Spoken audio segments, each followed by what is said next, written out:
Amis sportifs, bonsoir et bienvenue dans la Nuit du Sport, édition de ce mercredi 25 octobre sur les antennes de Spectrum Télévision. Au menu ce soir du football, qu'est-ce qui se passe entre la Fédération camerounaise de football et l'Office national des infrastructures et équipements sportifs ONIES? Depuis la troisième journée du championnat, le Conseil transitoire de football professionnel se plaint de l'attitude de l'ONIES, délocalisation des matchs, programmation des rencontres dans des stades annexes au risque de créer un débordement. Face à cette situation, l'ONIES se défend et parle d'esprit réfractaire au changement, comme vous le verrez dans la pause actu dans un instant. Et puis en seconde partie de cette émission consacrée au débat, on va s'intéresser particulièrement ce soir à un événement très attendu ce week-end. Il s'agit du combat qui oppose El Predator, Francis Ngannou, à Tyson Fury du côté de l'Arabie Saoudite.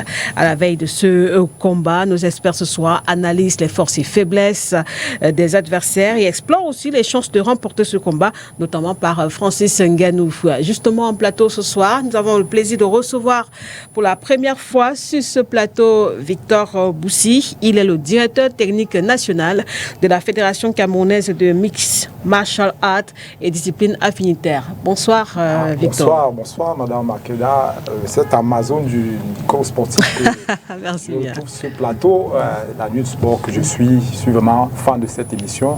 Merci de m'avoir convié sur ce plateau.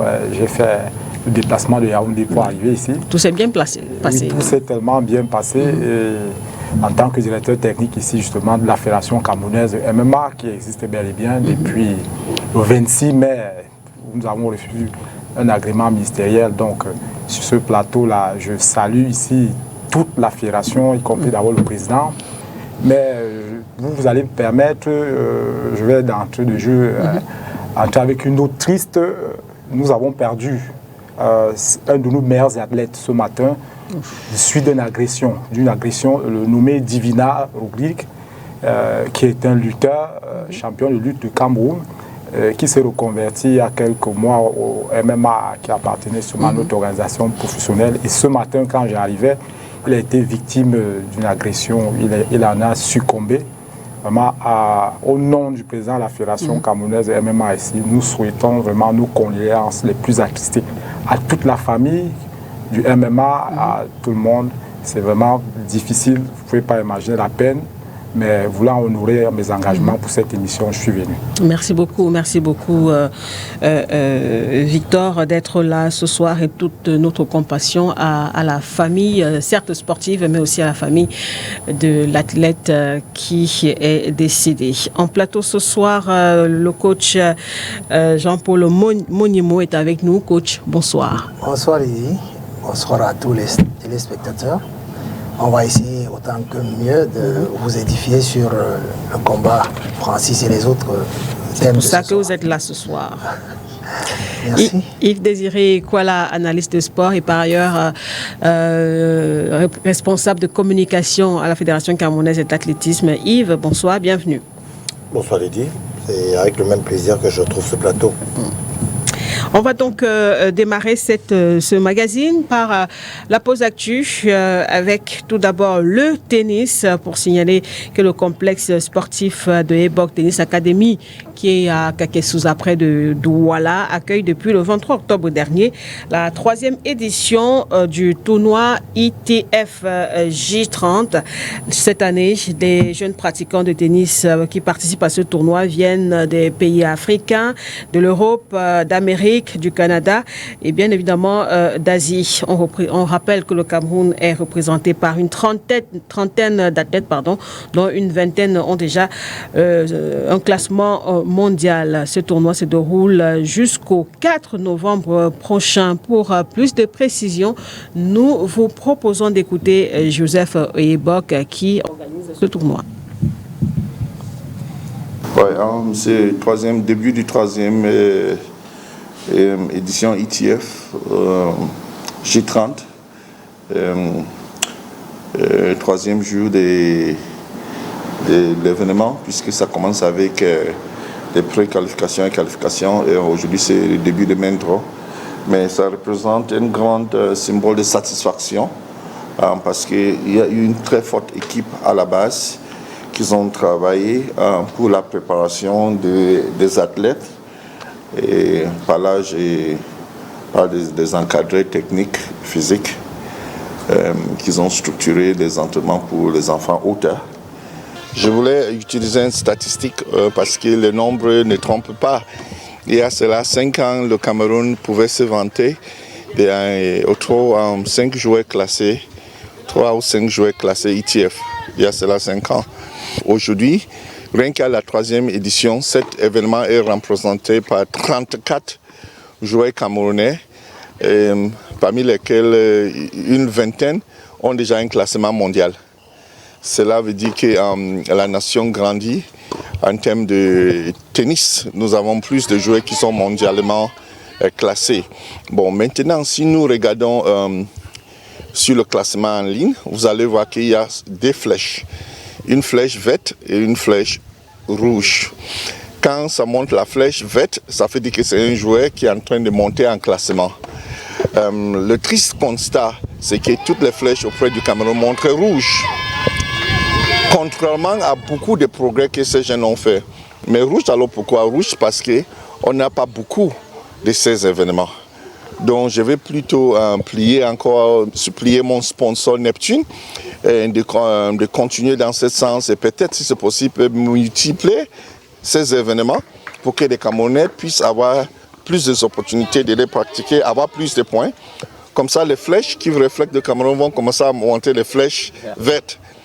Mon devoir, c'est le grand développement du tennis camerounais. Je tiens à vous rappeler que ça, c'est un J30. Et un J30, après il y a J60, J100, et ça monte. Bon, bref, grade 5, grade 4, grade 3, grade 2, grade 1. Donc il y a 5 niveaux avant même d'atteindre ce qu'on appelle 500, et puis maintenant le Grand Chelem, qui est en junior, avant qu'on voit maintenant les Master Series, qui commencent d'abord avec les 15 minutes prize money, 25,000 prize money, 50,000, and then you move on. ATP, le chemin est très long vers le professionnalisme. Et dans les pays où les joueurs vont émerger, des futurs professionnels, on veut dire donc, un J5 est gagné par les enfants de 13 ans, 14 ans maximum. Et je pense que nous, à l'académie, on n'a pas gagné le J5. Et ça porte un concern. De nos meilleurs athlètes, ici, je pense que Herman Domfak et notre jeune espoir qui vient de jouer aujourd'hui, tout à l'heure, Daniel Kango. Donc je vais donc appeler tout le monde, y compris Ota, de rester vraiment très très humble, mais d'être très conscient de la magnitude du travail qui est devant. Le seul concern, l'homme camerounais est quelqu'un de très battant. Nous sommes des lions, n'oublions pas. J'ai moi-même fait 20 ans dans l'équipe nationale des Lions.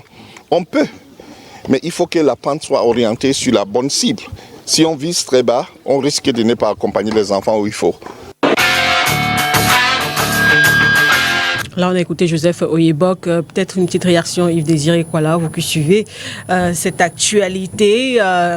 Par rapport au développement du tennis, on l'a écouté, hein, le cheminement, le processus, c'est pas du tout évident. Qu'est-ce que vous pensez justement de l'approche qu'il apporte aujourd'hui afin de permettre à nos joueurs d'être quand même classés sur le plan mondial, malgré la catégorie? Non, moi je dis que c'est extraordinaire ce qu'il fait. C'est-à-dire que j'ai eu la chance d'aller du côté de Sousa pour visiter ses infrastructures. C'est plusieurs cours, ce qui fait en sorte qu'il permet à des jeunes, j'ai vu, c'est vraiment un internat, c'est un système, j'ai fait des sports-études. Mais à côté de cela, je pense tout simplement qu'aujourd'hui, avec cette médiatisation, et ça crée un engouement au niveau même des familles aujourd'hui qui se disent que, ok, parce qu'ayant discuté avec lui, je me suis rendu compte que contrairement à notre imagerie populaire, le tennis, aujourd'hui, il veut le transformer en un sport, j'allais dire populaire, plus accessible, et puis ce n'est plus un sport d'élite. Et il m'a même dit, c'est une confidence, il me disait que pour lui, entre prendre l'enfant d'un monsieur, appelons ça nanti, par rapport à un monsieur moins nanti, moins loti, il est partant même pour celui qui est moins loti parce qu'il a plus d'objectifs, et celui-là, par contre, va vouloir jouer à papa et avec l'influence de papa, il va peut-être vouloir le pousser. Il m'a dit non. Il souhaiterait partir avec ce qu'il y a de moins intéressant, les former, leur inculquer. Pourvu qu'il y ait du talent. Cet esprit tennis, de manière à ce qu'on développe vraiment le tennis. Parce qu'aujourd'hui, avec toutes ces compétitions qu'on vit du côté de Sousa, on se rend bien compte que le tennis est vraiment pratiqué et aimé au Cameroun. On est parfois surpris de rencontrer, alors des rencontres, des matchs de tennis, vous avez un monde impressionnant de spectateurs. Vous dites, mais attends, il y a autant d'amoureux de la petite balle ici. Donc, moi, je dis que c'est encourageant. Il devrait même accompagner par l'État du Cameroun. Et là, on voit quand même qu'il a commencé un peu coach, vous qui êtes bien dans la formation, par les jeunes. Parce que c'est un tournoi quand même de jeunes qu'on a là. Oui, en fait, si on veut arriver très haut, il faut commencer par les jeunes. Parce qu'il y a l'âge où on acquiert le geste technique. Quand on a dépassé cet âge, surtout pour les disciplines comme le tennis par exemple, il faut prendre du temps. Et quand vous prenez un garçon déjà adulte, il lui faut beaucoup de temps pour s'adapter. Et là, la vieillesse va le trouver en chemin. Donc quand on va très jeune, très bas, on va progresser sur le long terme et avoir des gestes qu'il faut, l'endurance qu'il faut. Parce que tu as tapé 100 fois la même balle dans un coin, tu connais comment ça réagit. Donc c'est mieux, généralement, pour un sport comme celui-là, comme beaucoup d'autres, de commencer par les jeunes. Vous voyez, même en gymnastique, on commence par les tout petits, avant que les zones deviennent, avant que les articulations ne deviennent raides. Donc, moi, je l'encourage. Et puis, je ne savais même pas, de temps en temps, j'ai vu ces infrastructures en passant en route. Je me demandais, quand est-ce qu'on travaille ici? Je ne savais pas que c'était vraiment déjà mis en œuvre comme ça. Et je dis félicitations à ce monsieur qui a pensé à revenir mettre de l'argent, parce qu'il faut, pour faire des infrastructures comme ça, il faut mettre beaucoup d'argent, qui est revenu penser à la jeunesse camerounaise et maintenant rendre un peu plus accessible la pratique du tennis. Parce que nous savons que pour jouer au tennis ici au pays, il faut avoir quand même accéder d'abord au cours de tennis, il faut payer, il faut avoir le matériel. Donc ça, ce n'est pas fait pour tout le monde. Donc s'il rend ça populaire, et c'est dans ceux-là, comme il disait mon frère, voilà, c'est dans ceux les moins nantis qu'on trouve du talent. C'est pas chez les enfants rassasiés, c'est très difficile. Mais il y en a quand même. Oui, il y en a quelques-uns. Il y a quelques exceptions. Alors, est-ce que, Victor, peut-être pour sortir de ce sujet, du côté de votre fédération, vous mettez aussi un accent sur la jeunesse? Effectivement, on ne peut faire le développement, c'est-à-dire du sport, si ce n'est pas la base pour ces enfants. Déjà, c'est à féliciter ici pour un promoteur, parce qu'on se dit déjà le sport, c'est pas au niveau de son développement, c'est pas seulement l'État. Des personnes comme ce promoteur, c'est vraiment à féliciter, parce que le développement du sport, c'est l'infrastructure. Comme je l'ai vu là au visuel, vraiment avoir des cours de tennis comme ça ici, vraiment, je ne pourrais pas l'imaginer. Et en plus, il investit à la base pour la formation. Et il a parlé des futurs qui pourront devenir un jour des professionnels, qui pourront intégrer par exemple des grands chelems. Ça, c'est à féliciter. C'est pour dire, vraiment, il faut travailler à ce niveau-là. Et déjà, même nous-mêmes aussi, pour revenir à nous en tant que jeune fédération, moi aujourd'hui, directeur technique, une grande partie de ce que je fais comme politique de mise en place aujourd'hui pour le développement de la fédération, c'est justement cette formation des jeunes à la base. Et je dis les sports de combat, comme tout autre sport, sont des sports à part entière. Autant même au niveau infrastructurel, nous pensons déjà même mettre sur pied une politique de développement en trouvant déjà quelques gens qui peuvent nous appuyer, peut-être l'État camerounais, mais déjà en revenant sur le fait que nous ne pouvons que travailler sur une politique de formation, surtout autant, beaucoup plus des jeunes. C'est ce que nous avons déjà mis en place. On va donc évoluer dans cette émission en parlant cette fois des rapports entre la Fédération camerounaise de football et l'Office national des infrastructures et équipements sportifs ONIES. Depuis quelque temps, les rapports ne semblent pas être très bons entre ces deux structures. Il faut rappeler que du côté du Conseil transitoire du football, professionnel qui organise le championnat MTN Elite 1 et MTN Elite 2, l'on se plaint un peu de l'attitude affichée par le NIES qui délocalise les matchs souvent à la veille. Dans un communiqué rendu public il y a quelques jours, le NIES a apporté ses arguments. On fait le point dans ce reportage. Problème de billetterie, Coupure d'électricité en plein match au stade de la réunification de Douala. Il n'en fallait pas plus pour que la collaboration entre la FECAFOOT, organisatrice du championnat national de football d'élite, à travers le Conseil transitoire de football professionnel CTFP et l'Office national des infrastructures et équipements sportifs ONIES, suscite une vive interrogation. Pour sa part, le CTFP dit avoir pris les dispositions nécessaires auprès de l'ONIES. Problème de stade, des infrastructures. Vous savez que les infrastructures, ce n'est pas l'affaire de la Fédération camerounaise de football. Pour le moment, c'est l'ONIES qui gère toutes les infrastructures. Donc, de concert avec eux, nous avons commencé à organiser des réunions. Nous avons eu des réunions de concertation. Il a été arrêté un certain nombre de choses, notamment la transmission des calendriers, la transmission des chronogrammes, la transmission des programmes. Ce que nous avons respecté à notre avis. Et en réponse, l'ONIES nous avait dit qu'il nous accordait tous les stades, à l'exception du stade de Bonamoussadi et du stade annexe Omnisport numéro 1.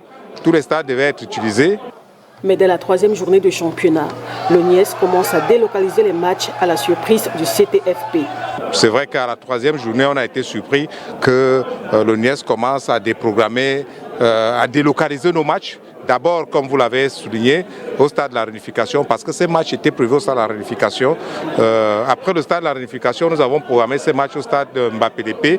Et à moins de 24 heures, d'ailleurs, vous avez vu, beaucoup d'équipes se sont plaintes. À moins de 24 heures, on vient nous dire qu'on ne peut plus jouer au stade de Mbappé-Dépé.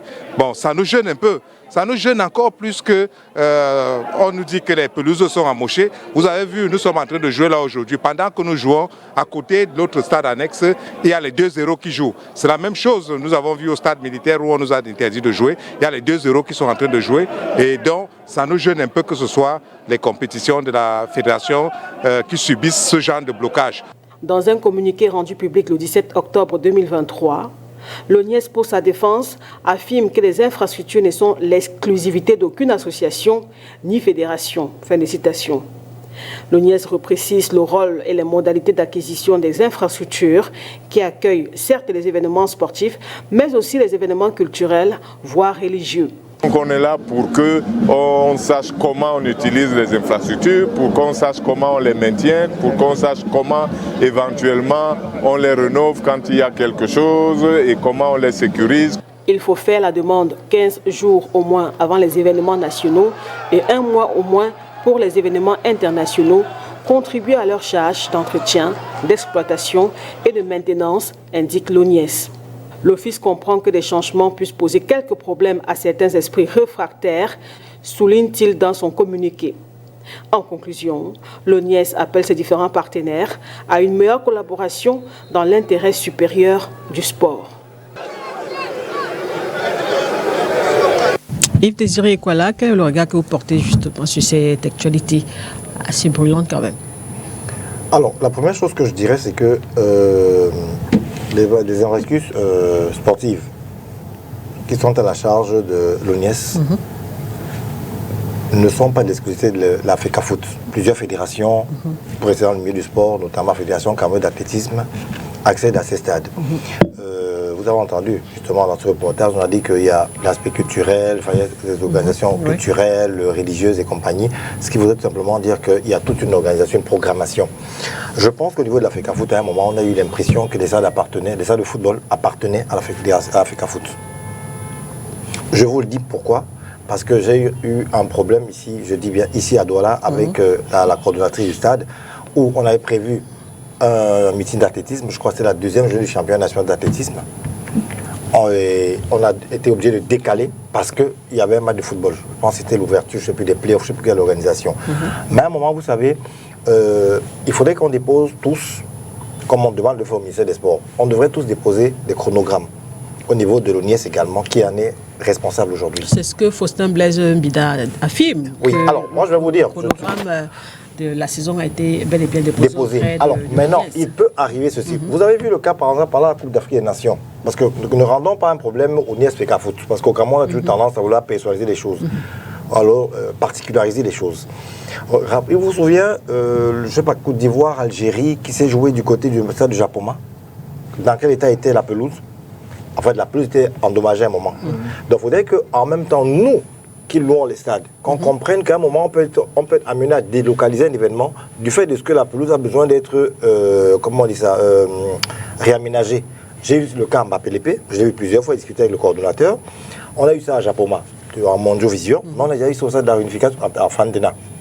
On en a eu cas il y a, je crois, 2 ou 3 mois, où on a complètement fermé le stade, ce qui a même, je crois, obligé de ramener les matchs soit au stade annexe, soit on a allé jouer, je crois, à Garoua. On a délocalisé plusieurs rencontres.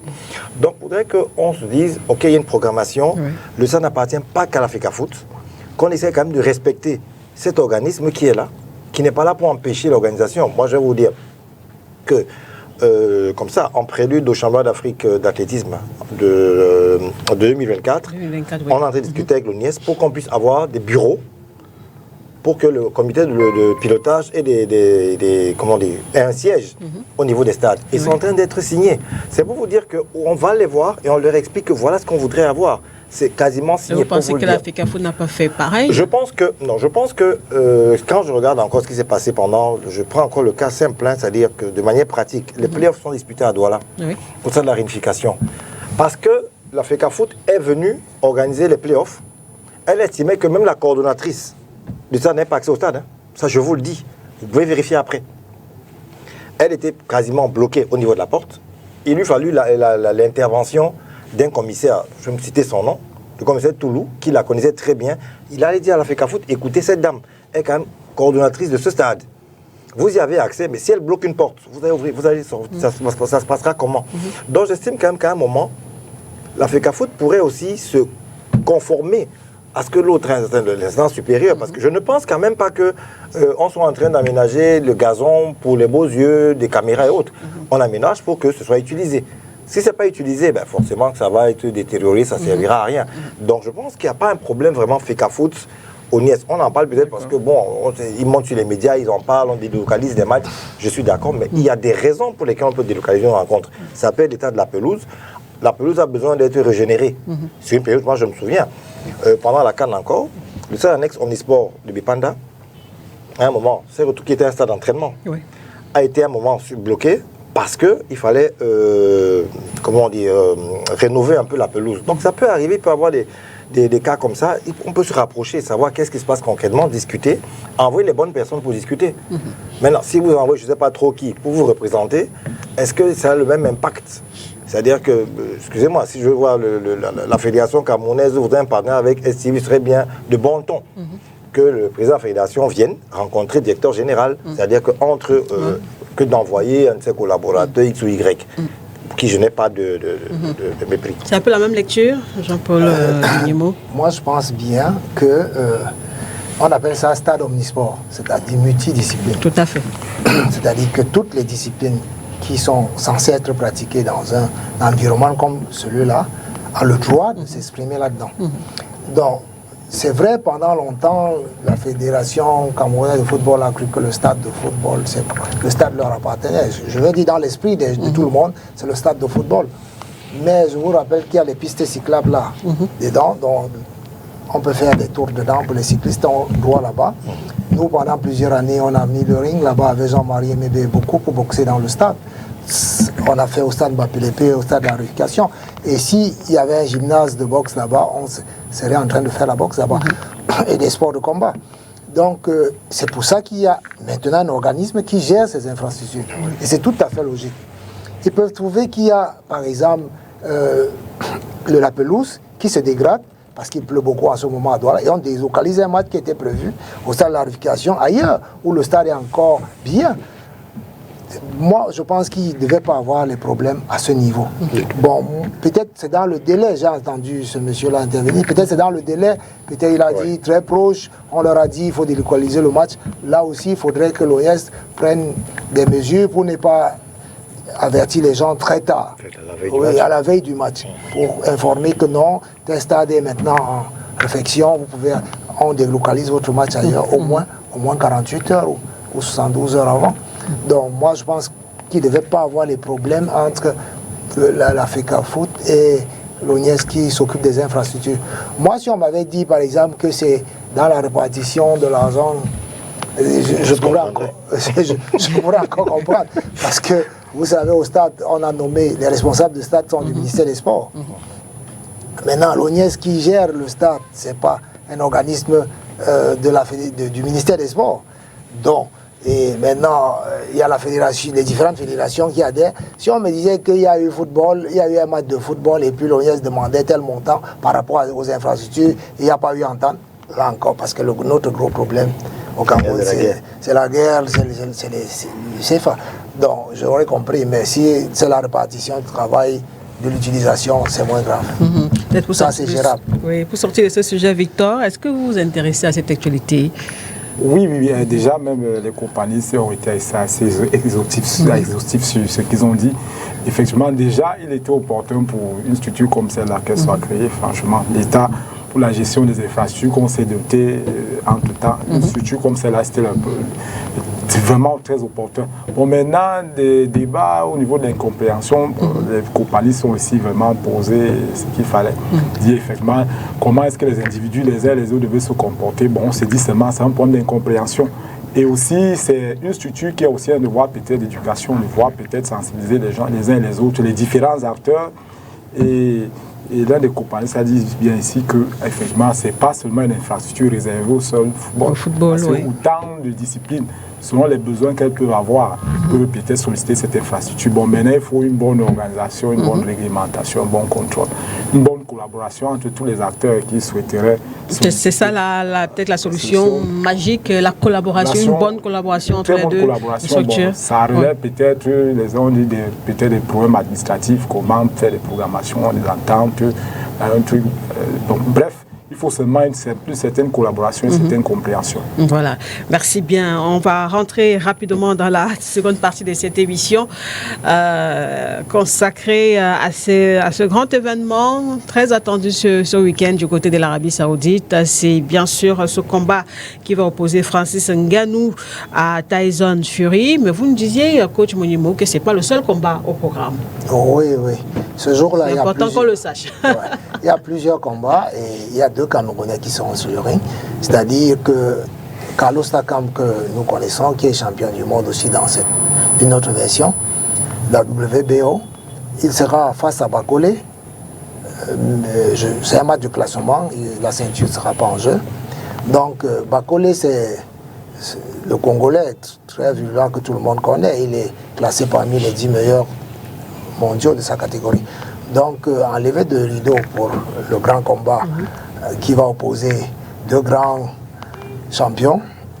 Donc, il y aura environ 4 ou 5 combats préliminaires. Donc, ça va commencer autour de 19h30 avec des combats préliminaires pour que le combat de Fury et Ngannou, 2 heures après, c'est-à-dire que 21h30, heure du Cameroun. Voilà. Donc, voilà un peu ce qui va se passer avant. C'est une grosse soirée, c'est le 28 octobre. Là. C'est une grosse soirée comme on n'a pas l'habitude de voir, parce qu'une soirée avec les combats de lourd, d'un certain niveau, du niveau mondial, 2 ou 3 combats de lourd, du niveau mondial, c'est une grosse soirée. Ça veut dire que les organisateurs ont mis beaucoup de moyens pour qu'on y arrive. Et je pense qu'ils ne vont pas regretter, parce que c'est des gros talents, des gens qui ont assez de supporters dans le monde qui vont se produire, parce que Fury, il faut le reconnaître, n'est pas un petit boxeur. Fury, c'est un champion qui est resté à 34 combats invaincus. C'est quelqu'un qui a commencé jeune. Donc, il a toutes les techniques qu'il faut. Moi, je vois un poids lourd, c'est un cas exceptionnel.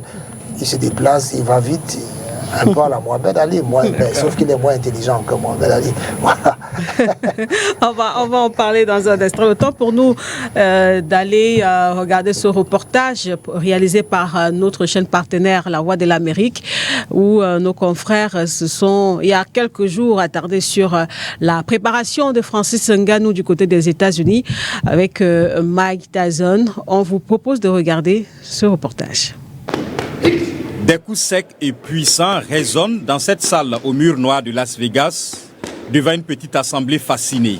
La star du MMA Francis Ngannou prépare son combat de boxe contre Tyson Fury, assisté par la légende américaine Mike Tyson. Le Camerounais de 37 ans, ancien champion poids lourd des arts martiaux mixtes, a surpris en programmant un combat lucratif et intriguant de boxe anglaise contre le Britannique. Pour ce combat, je ne m'entraîne pas comme un combattant MMA. Je suis là pour boxer. Je m'entraîne comme un boxeur. Couvert de protection, l'entraîneur Dwayne Cooper se fait molester par Ngannou. Gauche, droite, crochet, uppercut. Cooper mène une danse précise qui fait parler les poings du colosse camerounais de 1,93 m et près de 120 kg. Plus en retrait, Mike Tyson, 57 ans, intervient parfois pour corriger un mouvement, mimer des gestes foudroyants sous le regard studieux de l'élève Ngannou. Déjà même l'aspect psychologique de se rendre compte que oui, il y a Mike Tyson, lui en personne là, qui est dans ton coin et qui croit en toi, tu te dis mais c'est réel au fait.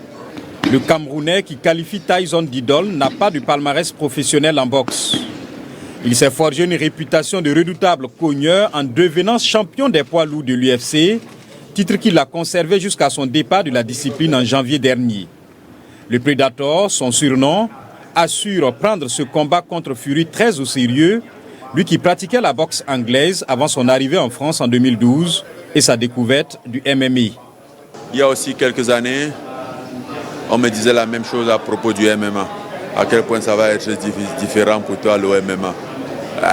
Aujourd'hui, on parle du MMA comme si j'ai grandi dans le MMA. Ngannou a remporté 17 de ses 20 combats professionnels à l'UFC, dont 12 par KO. En face, Tyson Fury, 35 ans, champion WBC, est invaincu, 33 victoires et 1 nul, et règne en maître sur la catégorie poids lourd.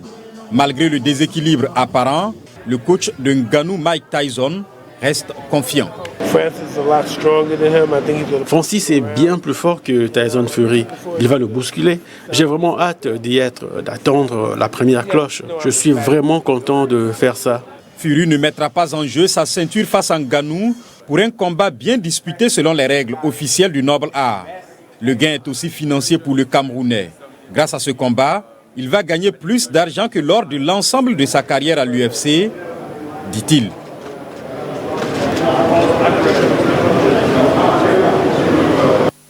Waouh. On est en train un peu d'ouvrir les yeux par rapport aux enjeux financiers, coach. C'est pas seulement un combat sportif, les enjeux financiers sont aussi importants. Oui, c'est tout à fait normal. Parce que l'Arabie Saoudite, nous avons vu, maintenant, l'Arabie Saoudite a raflé toutes les vedettes du football parce qu'il veut avoir l'œil et puis ça les fait gagner aussi de l'argent. Donc, ce combat de Francis Ngannou en migros, donc on parlait de 10 millions de dollars de primes, mais on a ajouté encore 3 millions de dollars, des primes de revenus des télévisions et tout ça, et on estime à 8 millions de francs CFA. Le gain, 8 milliards de francs pour le gain de ce combat. Et nous savons qu'après ça, il y aura d'autres, parce qu'il y a un match de revanche qui est prévu et il sera plus nanti. Bon, de toute manière, moi je pense que sur le plan pécunier, c'est un combat qui vaut la peine. Oui. Donc, parce qu'on n'a pas encore vu deux gros lourds, en dehors de George Foreman et Mohamed Ali, on n'a pas encore vu deux mastodontes de cette capacité se s'affronter depuis ces derniers temps. Donc, on a connu dans la vieille époque, mais dans cette ère maintenant du noble art, nous avons connu très peu de deux challengers, de très grands puissants challengers comme les deux. Parce que généralement, pour les poids lourds, on savait que Fury va gagner ou bien tel va gagner. Mais ici, c'est le doute pour tout le monde. Pour tout le monde, parce que Fury vient dans un terrain inconnu. Il n'a jamais vu Francis boxer. Donc l'avantage de ce côté est du côté de Francis. Même si Francis avoue avoir pratiqué la boxe il y a quelques années. Oui, il a commencé par la boxe avec moi, il a fait 4 ans ici. Et ce qui m'a vraiment surpris, c'est que son idole, dès son entrée de jeu, parce que le premier jour, je lui demande, tu boxes pourquoi? Il dit parce qu'il veut être champion. Et je dis, comme qui que tu connais? Il dit, comme Tyson. Wow, ça veut dire qu'aujourd'hui, là, on est dans... c'est un rêve qui se réalise pour lui. C'est un rêve qui s'est réalisé. Maintenant, il a Tyson dans son coin, c'est hyper motivant, comme il vient de le dire lui-même. Oui, ça, je sens qu'il va. Parce que j'avais une inquiétude pour Francis déjà. Mon inquiétude, c'était sa défense. Moins fermée, parce qu'en MMA, ils sont assez ouverts. Et puis, les combats de près. Mais comme par enchantement, son manager, son coach, c'est un homme qui a fait toute sa carrière avec les combats de près parce que les autres étaient toujours plus grands que lui. Donc, il a cet avantage et avait une garde fermée. Donc, je crois qu'il comble le vide qu'il avait en partant du MMA pour la boxe. Moi, et sur les autres plans, je ne m'inquiète pas. Il a de la vitesse, Francis. Ce que Fury a aussi. Mais en termes de puissance, il n'y a pas comparé, il n'y a pas match. Mais chez les lourds, la grande différence se situe où? C'est à pouvoir prendre les coups et revenir. C'est ça la différence qui se situe chez les lourds. Parce que vous allez voir quelqu'un chez les lourds mener le combat, mais il n'a pas les capacités d'encaisser. Dès qu'il prend un coup, il va au sol, c'est terminé. Le lourd qui reste debout parce qu'il n'y a pas de petits coups chez les lourds. Le lourd qui prend le coup et revient, c'est ça le lourd. Et supporte le coup, c'est ça le vrai lourd qui peut aller loin en boxe professionnelle. Et là, j'ai vu Fury. Fury, lui, quand il prend à la tête, il va au sol. Mais il revient immédiatement. Donc sa faiblesse est ailleurs. Si on continue, je vais en parler après. On est là pour ça, en tout cas, ce soir. On s'intéresse énormément à ce combat et on va... Évidemment, au fur et à mesure qu'on évolue, coach, vous allez rentrer dans les détails techniques, les spécificités de chacun. Il y a pas de souci. Du côté de la fédération camerounaise de mix martial art et discipline affinitaire, comment est-ce que, je ne vais pas dire vous préparez ce combat, mais comment est-ce que vous entrevoyez justement cet événement de votre côté? L'événement nous accroche parce qu'effectivement, on a là ce qu'on appelle un crossover. C'est-à-dire qu'on a celui qui a fait le matchmaking oppose en fait en filigrane déjà. C'est comme deux disciplines opposées. C'est-à-dire que quelqu'un qui vient aujourd'hui et qui a fait ses classes aujourd'hui dans le MMA, qui est Francis Ngannou, avec c'est-à-dire qu'à l'opposé dans les différentes disciplines, les meilleurs actuellement. Donc c'est un crossover. Et là où nous avons été très vite interpellés au niveau de la fédération, c'est à ce premier titre que c'est un combattant de MMA qui passe aujourd'hui. De l'autre côté, faire ses premiers pas dans la boxe anglaise. Mais il faut bien même qu'il y a tellement, revenant même ce qui a été dit derrière cette rencontre, il y a des enjeux qui sont au-delà extra-sportifs même, parce que je parle même sous le contrôle ici de l'aider. En fait, dans la valeur même de ce combat sur le plan sportif, il n'avait pas lieu d'être. Parce qu'effectivement, dans l'approche, Francis jusqu'ici n'a pas fait toutes ses classes dans la boxe anglaise pour pouvoir se retrouver à ce niveau-là, être opposé avec quelqu'un qui est au sommet de son art. Bon, on s'est dit que ceux qui ont organisé, il y a d'autres enjeux qui sont assez pécuniaires, assez énormes derrière. Et ils ont réussi le coup. Tenez-vous, s'il y a des éléments un peu plus simples, on vous dit une place VIP, c'est à plus de 1300 €. Et la plus petite, on est presque à 700 000 la place pour les VIP. Et la plus petite place, on a presque à 60 000 francs. Vous pouvez imaginer, et les chiffres aussi en termes de gains de cette rencontre. Il faut déjà le dire qu'à l'UFC, Francis touchait environ 600 000 € aujourd'hui. Donc, c'est près de 10 fois. Aujourd'hui, près de 10 fois ce qu'il va gagner en 7 ans, qu'il n'a pas pu gagner à l'UFC. Donc, lui, c'est une opportunité peut-être qui lui a été donnée de faire un peu plus d'argent.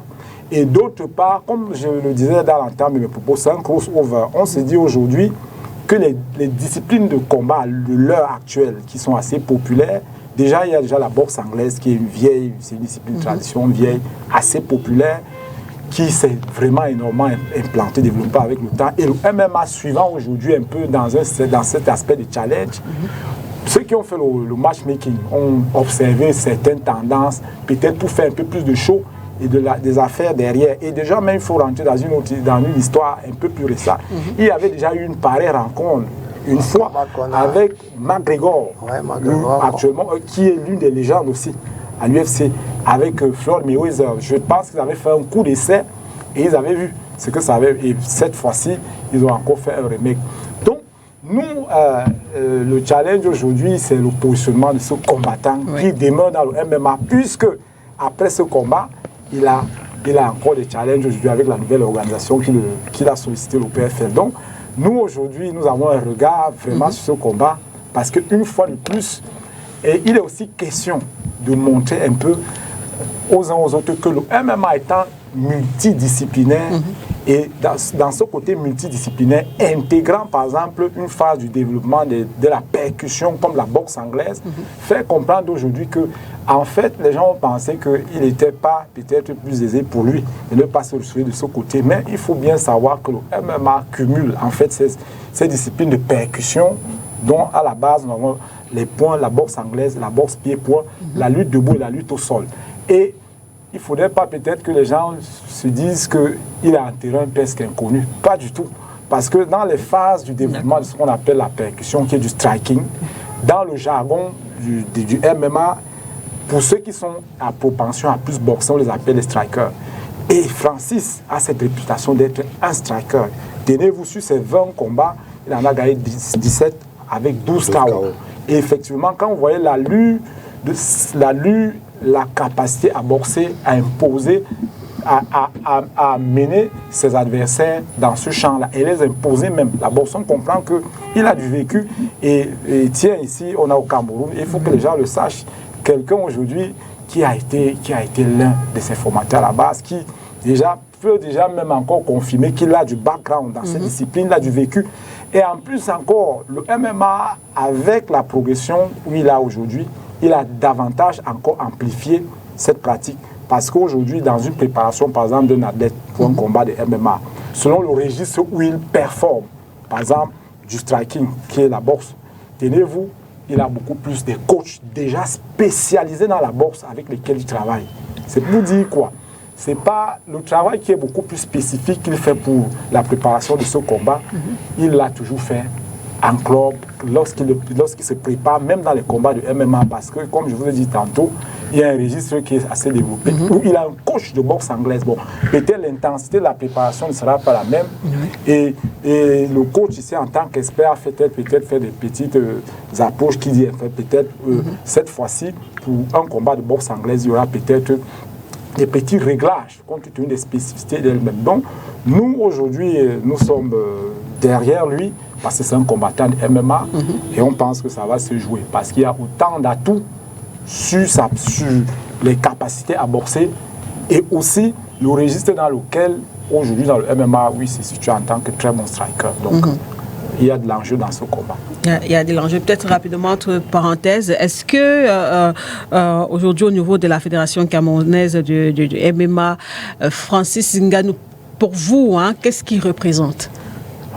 Francis Ngannou, aujourd'hui, à nous, c'est notre idole, c'est notre plus grand ambassadeur aujourd'hui. En fait, aujourd'hui, la fédération existe bel et bien, et c'est qu'il faut que les gens le sachent. Le MMA, même si elle est toute nouvelle, la fédération. Oui, elle est toute nouvelle, passée fédération le 26 mai dernier, mais en tant que Ligue nationale de MMA, nous fonctionnons depuis près de 10 ans, et nous avions déjà eu à organiser un championnat qui se déroule sur le plan national. En tant que discipline affinitaire, nous sommes double vice-champion d'Afrique dans cette discipline. Il faut déjà savoir que le MMA, Francis aujourd'hui, notre icône, le célébrissime, certes, c'est notre plus grand ambassadeur, mais faut-il déjà dire à vos millions de téléspectateurs qui nous suivent que le MMA se déploie déjà au Cameroun un peu plus bien belle lurette. Et Francis aujourd'hui, il inspire, c'est quelqu'un aujourd'hui qui nous inspire, il inspire notre jeunesse, il a toujours été à notre côté. Dernièrement, ici, lors de l'organisation de l'inauguration de l'arène qui lui a été dédiée, nous, la fédération, on était à ses côtés pour participer à cet événement et donner un peu plus d'ampleur. Donc, Francis est à nos côtés et c'est pour cela que nous avons tout intérêt à suivre cette rencontre. Et tenez-vous compte, ce samedi même aussi, pendant cet événement, certes, nous organisons un stage régional, mais à marge de ce stage, nous avons prévu une cérémonie aussi, question aussi, quelque part, de faire une veillée d'art. J'allais justement demander, est-ce qu'il n'y a pas d'autres activités qui sont justement prévues? Et la veillée, ça sera à partir de quelle heure? Bon, on va faire un break à partir de 16h jusqu'à l'entame des combats pour pouvoir, c'est-à-dire qu'on va essayer de mettre une fan zone. Et on a prévu quelques aspects de démonstration, beaucoup plus d'abord pour du MMA. Bon, on avait prévu un peu plus aller loin peut-être question peut-être de pouvoir co-organiser peut-être un événement commémorant où on aura en même temps des combats de MMA et de boxe anglaise. Mais il fallait bien que les différents acteurs soient... Mais on se dit que si pour la prochaine fois, il y a l'événement s'y prête, on pourra aussi se prêter à ce jeu-là. C'est bien de savoir quand même qu'il y a des choses qui s'organisent au niveau de la fédération par rapport à ce combat. Yves Désiré Kuala, comment est-ce que vous l'entrevoyez justement, cette affiche entre Francis Ngannou et Tyson Fury? Je suis content parce que le coach m'a dit que Francis effectivement a commencé par la boxe anglaise, parce que moi j'avais quelques a priori. Je pense que Victor, que ce soit lui, chacun a donné un peu les spécificités des deux disciplines, l'un pour la boxe anglaise et l'autre pour MMA. Oui, le MMA. Donc, parce que moi, j'ai fait plutôt une étude, j'ai failli dire comme ça. J'ai regardé un peu en me disant, peut-être parce qu'il a travaillé avec Tyson, mais je ne sais pas, pendant il s'est entraîné avec Mike Tyson. Je te demandais, la préparation a pris combien de temps? 3 mois. Combien? 3 mois. 3 mois. Donc ça veut dire vraiment c'est quelques réglages pour qu'il reste debout. Maintenant, juste regarder, j'ai eu un problème parce que le MMA, les combats, c'est 3 périodes. 3 rounds fois 5 minutes. 3 rounds, voilà. Donc c'est le thème round parce qu'il y a reprise en BF, on dit souvent. Et quand c'est pour la ceinture, c'est 5. Voilà, donc il y a 3 rounds fois 5 minutes. Par contre, dans un combat pro comme le leur, c'est 12 rounds de 3 minutes. Ouais. Je crois que comme il n'y a pas de ceinture en jeu, ça va s'arrêter à 10. À 10 rounds. Alors, quand j'ai regardé, en termes d'intensité, ça pourrait être un peu plus compliqué parce que j'ai fait cette comparaison. J'ai causé une fois avec le coach Moemo quand on parlait, je crois, d'une dame qui allait aux Jeux Olympiques. Aux Jeux Olympiques, ouais. Il y a une différence entre une compétition amateur et une compétition pro. Parce que les reprises n'ont pas le même... la même intensité. Elles n'ont pas la même intensité, ça va plus vite. Alors, il y a déjà ça qui me préoccupait. Bon, maintenant, ils ont payé des réglages qu'aurait pu faire Tyson. Après, j'ai regardé la différence au niveau, par exemple, de leur taille. Il y a quand même 12 cm de différence entre Fury et Ngannou et Francis. Ouais. Alors, je me suis dit, est-ce que ça ne pourrait pas... Bon, maintenant, c'est vrai que lui, il a pas... Ça peut avoir un impact, ce détail. De toute manière, chacun s'entraîne en fonction de sa morphologie. Oui. Et j'ai dit tout à l'heure, Francis travaille avec Tyson. Tyson qui a toujours travaillé avec les gens plus grands que lui. Donc ce problème de partir de distance à mi-distance doit être résolu forcément. Ouais. Bon, alors ça j'ai regardé. Après j'ai regardé aussi, bon, une différence, ils sont tous de lourds. Dans leur catégorie, c'est 122 kg contre 117 kg. 117 kg pour Francis. C'est-à-dire c'est des éléments comme ça que moi j'ai regardé. Par la suite, je me suis dit, ok, ben d'accord. Mais quand vous regardez la majeure partie des combats, surtout les KO de Francis, c'est debout. C'est utiliser moins les pieds. Parce que c'est un soit pied-point. Le MMA. Le MMA. Mais par contre, vous regardez, vous avez plutôt l'impression qu'il se sert beaucoup plus des points. Il boxe plus, c'est-à-dire des mains. Et moi, je me suis dit, ok, d'accord, ça veut dire que s'il fait du rentre dedans et il s'entraîne avec quelqu'un comme Tyson, on dirait, enfin, Mike Tyson, il faut dire, parce qu'il y a le Tyson là-bas. Je me suis dit, ok, d'accord, peut-être qu'il a aussi, parce que lui, on sait tous que Tyson, c'était un gars qui encaissait. Mais je me dis, Francis, avec sa puissance, parce que lui, il frappe vraiment, il veut finir le plus tôt possible. Je me suis dit, peut-être que debout, ils vont aller vraiment vite. Et il aura toujours tendance à lui faire du rentre dedans. Ça pourrait être comment je vais dire ça, un atout pour lui, pour Francis, par rapport à l'autre d'en face. Donc je dis, j'avais peur parce que pour moi, c'était quelqu'un qui partait d'une discipline à une autre. Mais je dis, bon, qu'il a fait ses premières classes. Ses premiers rentrées vers ses premières amours qui étaient la boxe. Donc moi je parle de la boxe anglaise, donc je pense tout simplement qu'il a ses chances, il a de quoi jouer.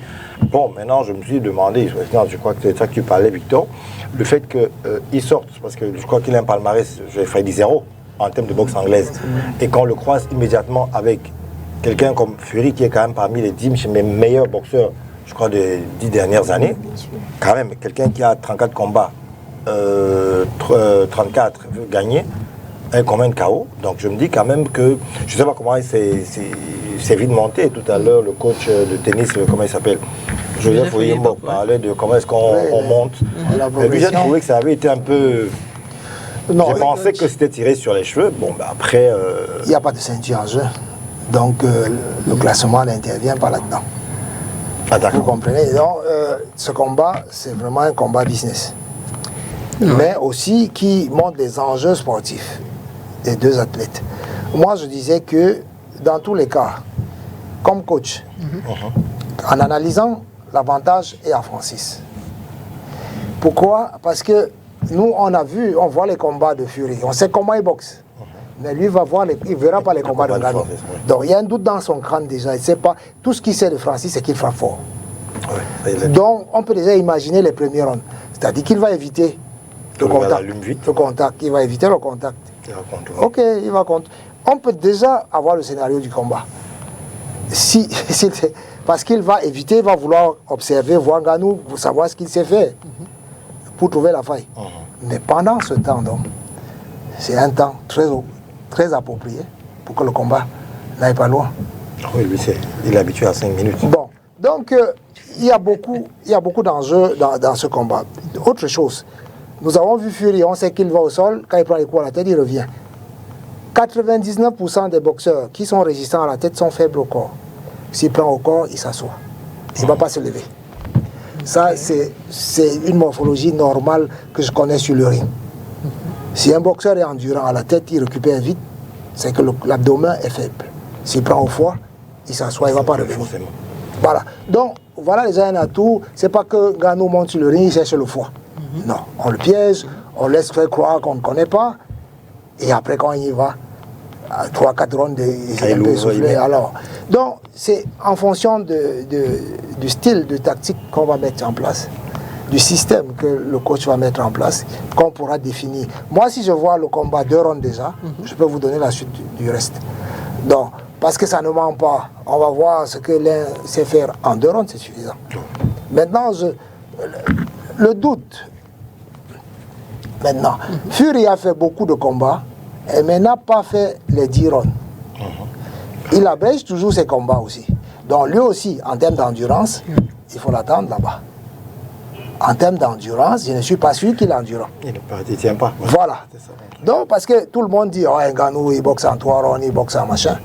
D'accord, mais il a passé combien de temps pour travailler son endurance? C'est ce qu'on avait toujours dit, même au MMA, que l'autre va l'amener au machin, au poids, il va perdre. Mais quand je connais mes faiblesses, je les travaille. Moi, j'avais une inquiétude pour la défense de Ngannou, mais quand seulement je le vois frapper au pas, je sais que sa garde est haute maintenant est fermée.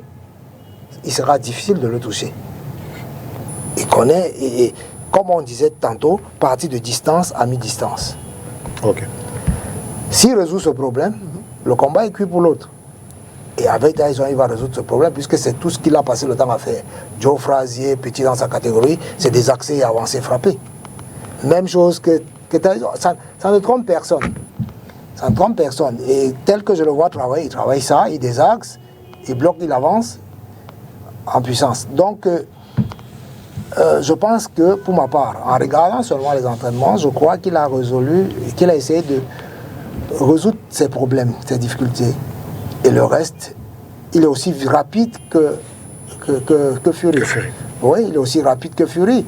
Le problème maintenant, c'est la gestion du temps dans le combat. Parce que Fury était un vieux boxeur. Parce que chacun a un temps fort, comme au football, un temps faible. Maintenant, comment est-ce qu'il... Comme il n'a pas l'habitude, il faut gérer son temps faible. Au moment où il a pris un coup, il faut qu'il gère ce temps. Fury, lui, je le vois, il sait bien gérer ça. Il va accrocher, il va machin. Mais c'est ça, cet espace, qu'il faut que Francis commence à gérer ses temps faibles sur le ring. S'il a pris le coup, il n'est pas but. Mais cette question, j'ai pensé et j'ai revu ses combats contre Miocic. Quand il met Miocic KO, il vient de prendre un contre. Il vient de prendre un contre qu'il a déséquilibré. Mais il reste lucide. Ça m'a fait savoir qu'il est endurant aussi à la tête. Qu'il ne manifeste pas quand il prend les coups. C'était pas un petit coup, il avait pris au menton, hein, un bon contre. Donc, il a déséquilibré sur une jambe, mais il a quand même pu continuer. Je dis, sur le plan physique, il est prêt.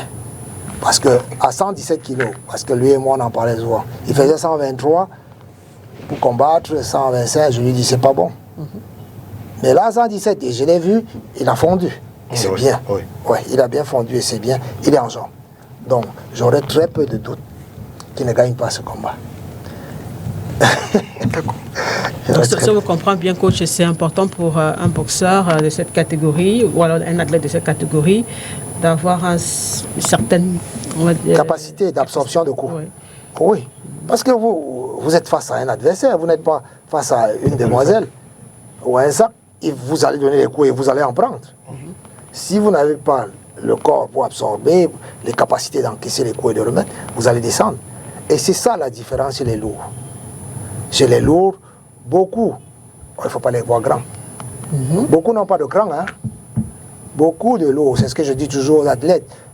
Plus tu es grand, plus le cœur descend vers le talon. C'est les plus petits qui sont très teigneux, courageux, machin. Mais les lourds, dès qu'il a entendu un coup siffler aux oreilles, il commence à paniquer. Donc, les deux sont des boxeurs de cran. C'est pour ça qu'ils sont à ce niveau. Ils ont le cœur, ils sont puissants. On va voir qui va le mieux gérer la partie. C'est là où ça va se jouer. Avoir des très bons hommes de coin. Des très bons hommes de coin, parce qu'on peut être un bon entraîneur pour donner le style, machin.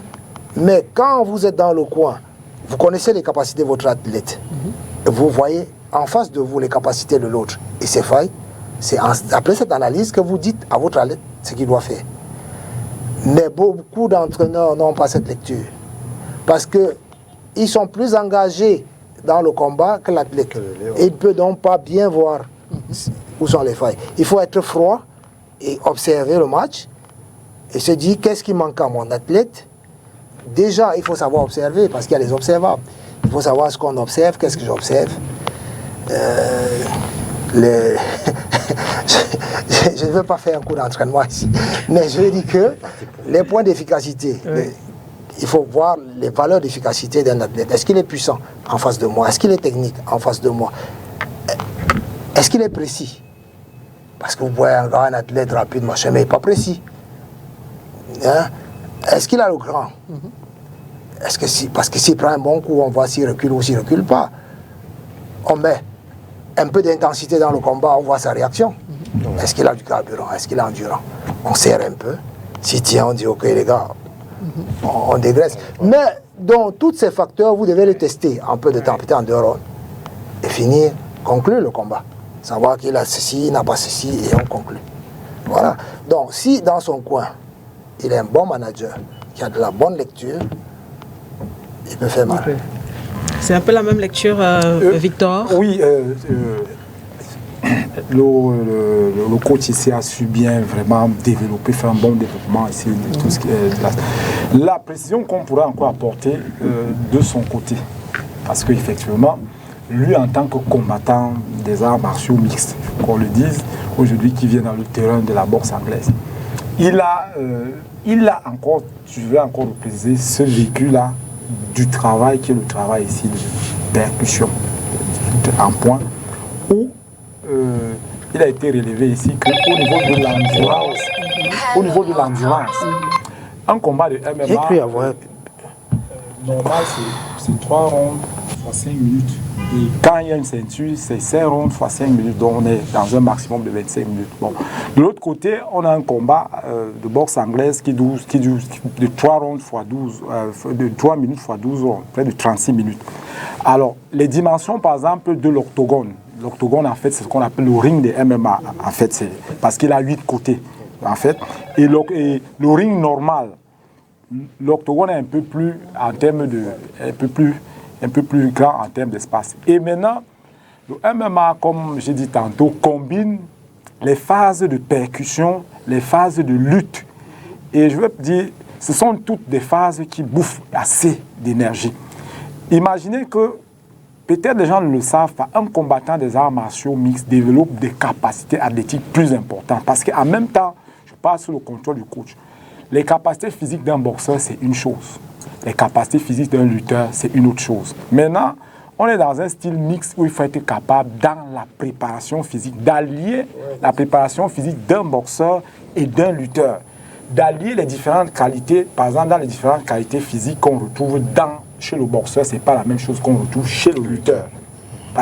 Il y a des qualités physiques, par exemple, comme on les cite, elles sont au nombre de 6. Par la force, la vitesse, l'endurance, la coordination, la souplesse. Bon, maintenant, il y a certaines qui sont plus prépondérantes d'un sport à un autre. Bon, imaginez une discipline aujourd'hui comme le MMA qui combine. On est en train de dire que c'est peut-être la nouvelle technologie de combat. Parce qu'elle se perfectionne même au fil des temps. Parce qu'on retrouve là à l'intérieur toutes les phases d'un combat. Et imaginez déjà ce qu'on fait déjà dans la boxe anglaise, le combat même déjà debout. Ce qui est éprouvant en termes de prise de coups. Et je vais encore élever un niveau sur la capacité de résistance à prendre les coups. Les gants de boxe avec ceux de MMA aujourd'hui qu'on appelle les mitaines, c'est 8 pouces. Donc, contrairement aux gants de la boxe anglaise qui est un peu plus volumineux, c'est pour, voilà, 10, 11, oui. 12, 11. C'est pour ça que vous allez voir que les impacts avec les gants de 8 pouces sont plus que c'est carrément, vous êtes à même la main, c'est carrément la main. Donc, il ne faut pas se méprendre, les combattants de MMA prennent déjà des coups. Et déjà, en même temps, on frappe debout et on frappe au sol. Imaginez, il y a les frappes au sol. Ça veut dire, aujourd'hui déjà, le MMA, il y a tout un entraînement pour le développement de la résistance. C'est-à-dire que la capacité du corps à endurer les coups. C'est-à-dire toute cette phase-là. Donc, il ne faut pas que les gens s'inquiètent. Déjà, cette discipline-là, l'a déjà préparé jusqu'ici, à ces phases ici d'endurance, l'endurance, la capacité à prendre les coups. Et comme on le disait encore tantôt, le développement du combat, imaginez que vous passez d'une phase d'un développement de points, vous attaquez sans cesse, après vous prenez quelqu'un à la lutte, vous allez au sol, et vous commencez à lutter. Et vous reprenez encore debout en repartant par des phases de percussion. Vous imaginez, alors que peut-être à la boxe anglaise, dès qu'on arrive à un accrochage, c'est un break. Par contre, dans le MMA, on continue. Donc, s'il fallait évaluer, parce que c'est même des études aujourd'hui même qui scientifiquement, c'est pour ça que je passe sur le contrôle, l'entraînement est scientifique. On prend des paramètres simples en disant la capacité du cœur à travailler dans toute cette phase-là, c'est énorme. Donc lui, avec l'expérience des combats dans le domaine, dans les combats libres et total aujourd'hui, qui est le MMA, il a aujourd'hui non seulement cette capacité athlétique qui s'est accrue avec ces différentes phases de travail dans la lutte et tout. Et autre chose, c'est pour dire aux gens que sur les capacités physiques, il en a. Et en allant encore même plus loin aujourd'hui, là, sur le morphotype, parce que bon, d'apparence, on a vu un Fury un peu bedonnant avec un corps flasque. Et maintenant, d'un autre côté, on voit quelqu'un qui a même perdu du poids. Qui a perdu du poids, mais qui a une masse musculaire assez beaucoup plus tonifiée et tout. Et bon, maintenant, dans les enjeux, il faut aussi bien dire que l'apparence de Fury, parce que je le dis aux gens, elle est assez trompeuse. Parce qu'en fait, il a aussi été démontré, bon ça c'est pas pour lever une faiblesse, mais pour dire, plus on a des muscles assez développés, ça bouffe énormément de l'oxygène. C'est pour ça que vous vous rendez compte que je parle encore sur le contrôle du coach. La majeure partie des athlètes dans les sports de combat qui ont tendance à avoir une masse, avoir des muscles un peu beaucoup plus exorbitants. Sur le plan de l'endurance, ils sont pas assez endurants. Parce que le muscle dans l'effort, plus il est assez muscle, plus il est assez développé, il bouffe énormément d'énergie. C'est pour cela que, par contre, de l'autre côté, on voit quelqu'un qui est assez d'une apparence physique qui n'est pas assez vraiment athlétique et vraiment comme on le voit souvent. Mais de l'autre côté, qui est endurant.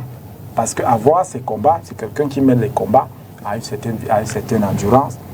Les deux sont autant endurants, mais l'inquiétude maintenant peut être dans la durée du combat, parce que quelqu'un se retrouve sur un terrain où, en termes des automatismes liés à la pratique même de cette discipline et le combat, et des combats de ce type-là, Francis n'a pas eu à boxer à ce niveau-là, à répétition avec quelqu'un qui, sur le plan amateur, on vous dit déjà, n'a que 4 défaites, parce qu'à son actif, il n'a eu que 4 défaites sur le plan amateur, où il avait en amateur près de 35 combats, 31 victoires et 26 KO en amateur avec 4 défaites seulement.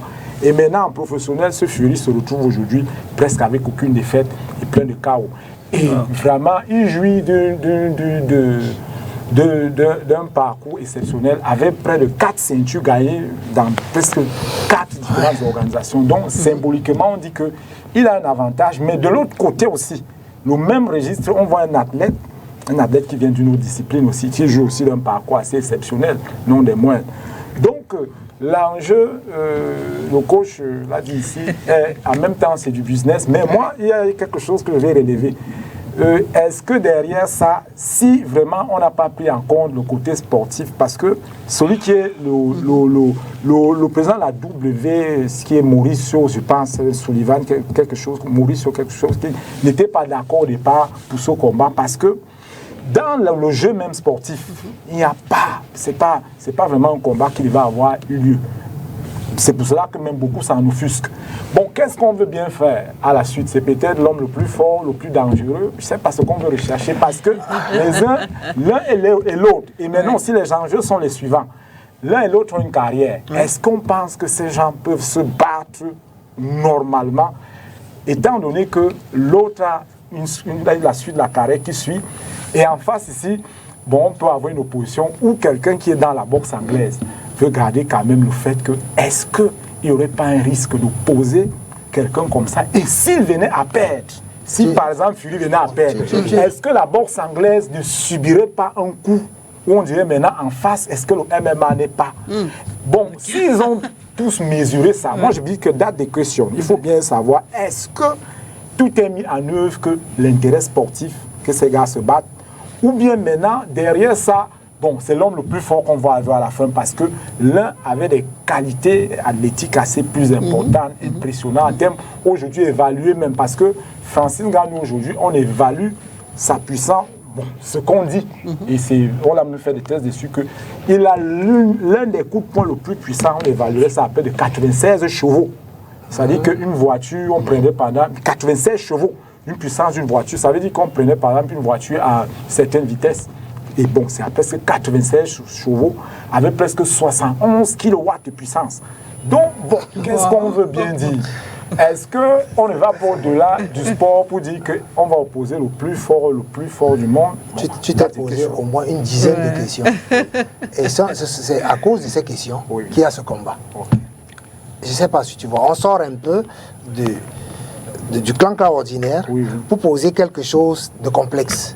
Et pour rechercher quoi? Je crois que c'était un peu ça la préoccupation fondamentale de Victor. Voilà. Qu'est-ce qu'on recherche? Qu'est-ce qu'on recherche? La gloire. C'est la gloire. Et puis, c'est des gens qui ont su se vendre.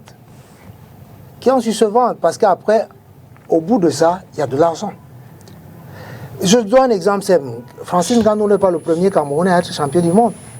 Avant lui, il y a eu beaucoup, environ 5 ou 6 qui sont champions du monde, mais ils ne se sont pas vendus. Carlos qui boxe en préliminaire pour Takam qui boxe en préliminaire pour Ngannou, était champion du monde au même moment que Ngannou prenait sa ceinture. On n'en a pas parlé.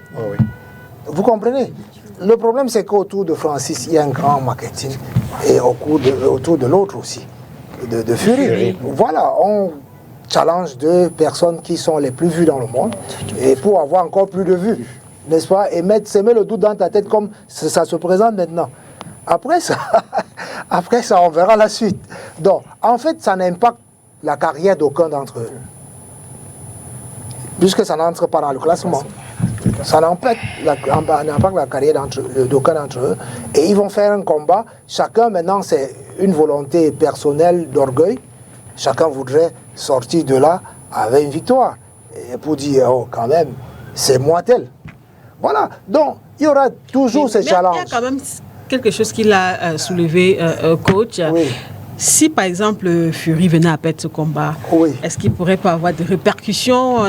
C'est un peu ce qu'il est en train de... Si Fury perd le match, il y a match de revanche. Oui.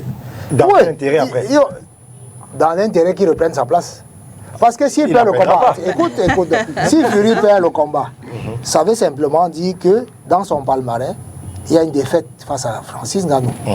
Ou alors que MMA, parce que c'était ça. Hein? Ah, mais coach, vous n'avez pas... J'ai compris. Okay. Parce que, est-ce que quand il y a eu Conan contre Mayweather, qui a gagné? C'est Mayweather qui a gagné. Est-ce qu'on a dit que la boxe anglaise était supérieure au MMA? Pas du tout. Pourquoi donc? C'est maintenant que la question se pose. La question pourrait se poser actuellement parce qu'on dit, puisqu'on n'a pas... Déjà, quand on n'a pas voulu mettre une ceinture, bon, c'est-à-dire que, si on dit tantôt, et je vous dis bien, c'est des sports qui se challengent, bon, pas négativement. En position, la boxe anglaise aujourd'hui a pu s'établir avec beaucoup de temps. Et maintenant, vous voyez aujourd'hui la progression fulgurante du MMA. En termes d'audience, et aujourd'hui, un combattant aujourd'hui comme Francis de cette envergure, on s'est dit, c'est une question qu'on se pose, est-ce que les risques, ceux qui ont fait le matchmaking, ils pouvaient, déjà quand on n'a pas dit qu'on mettait une ceinture, parce qu'on peut, et au bout du compte, s'il venait à perdre, symboliquement, on dit bien encore, ça s'est dit, le MMA, on pourra dire à un moment donné, est-ce que ce n'est pas une discipline plus importante que l'autre? Est-ce qu'il n'y a pas un risque? Non, cette question se pose depuis très longtemps. Oui. Depuis la nuit des temps. Nous avons vu Mohamed Ali combattre contre Joe Norris, n'est-ce pas, qui était du Kung Fu. Tout ça, oui, du karaté. Ça, c'est... Il y a eu toujours des organisations, des grands champions de différentes disciplines. On a vu Mayweather même aller combattre contre le catcheur. Vous comprenez, mais c'est des rencontres pour faire valoriser les différentes disciplines. Ce n'est pas pour dévaloriser les disciplines. C'est pour montrer que dans telle discipline, il peut y avoir telle faille, il peut y avoir telle autre faille dans telle autre. Donc, et à ces gens-là de chercher à combler la faille. Oui. Moi, quand vous parliez de la morphologie, par exemple, tout à l'heure de Tyson Fury, mais vous vous trompez. Parce que, à force de mettre du temps dans cette discipline, j'ai compris. Je peux te dire, quand on va rencontrer un boxeur sud-américain, s'il est vraiment d'origine indienne, tu ne verras pas les muscles au corps. Ils ont des muscles sous-cutanés. Et leur seul point faible, leur seul point faible, c'est le foie. Vous allez l'envoyer au sol, là, la tête. Il ne prendra jamais. Il n'ira jamais KO d'un coup qu'il a pris au menton. C'est la même morphologie que Tyson Fury. Si on veut entrer dans ses origines, on va voir peut-être qu'il descend même de ces Indiens-là. Donc, ils ont vous les voyez tout gras, vous avez l'impression qu'il n'y a rien dedans. Mais leur muscle est sous-cutané. Ils ont un peu de graisse qui les rend même plus endurants. Parce qu'il va se transformer en énergie après, au fur et à mesure que le combat se rallonge. Donc, je pense qu'en termes de tout ce que tu disais tout à l'heure pour l'endurance au MMA, il y a un problème de filière énergétique. Donc, vous travaillez en 5 minutes, ça crée beaucoup d'acide lactique.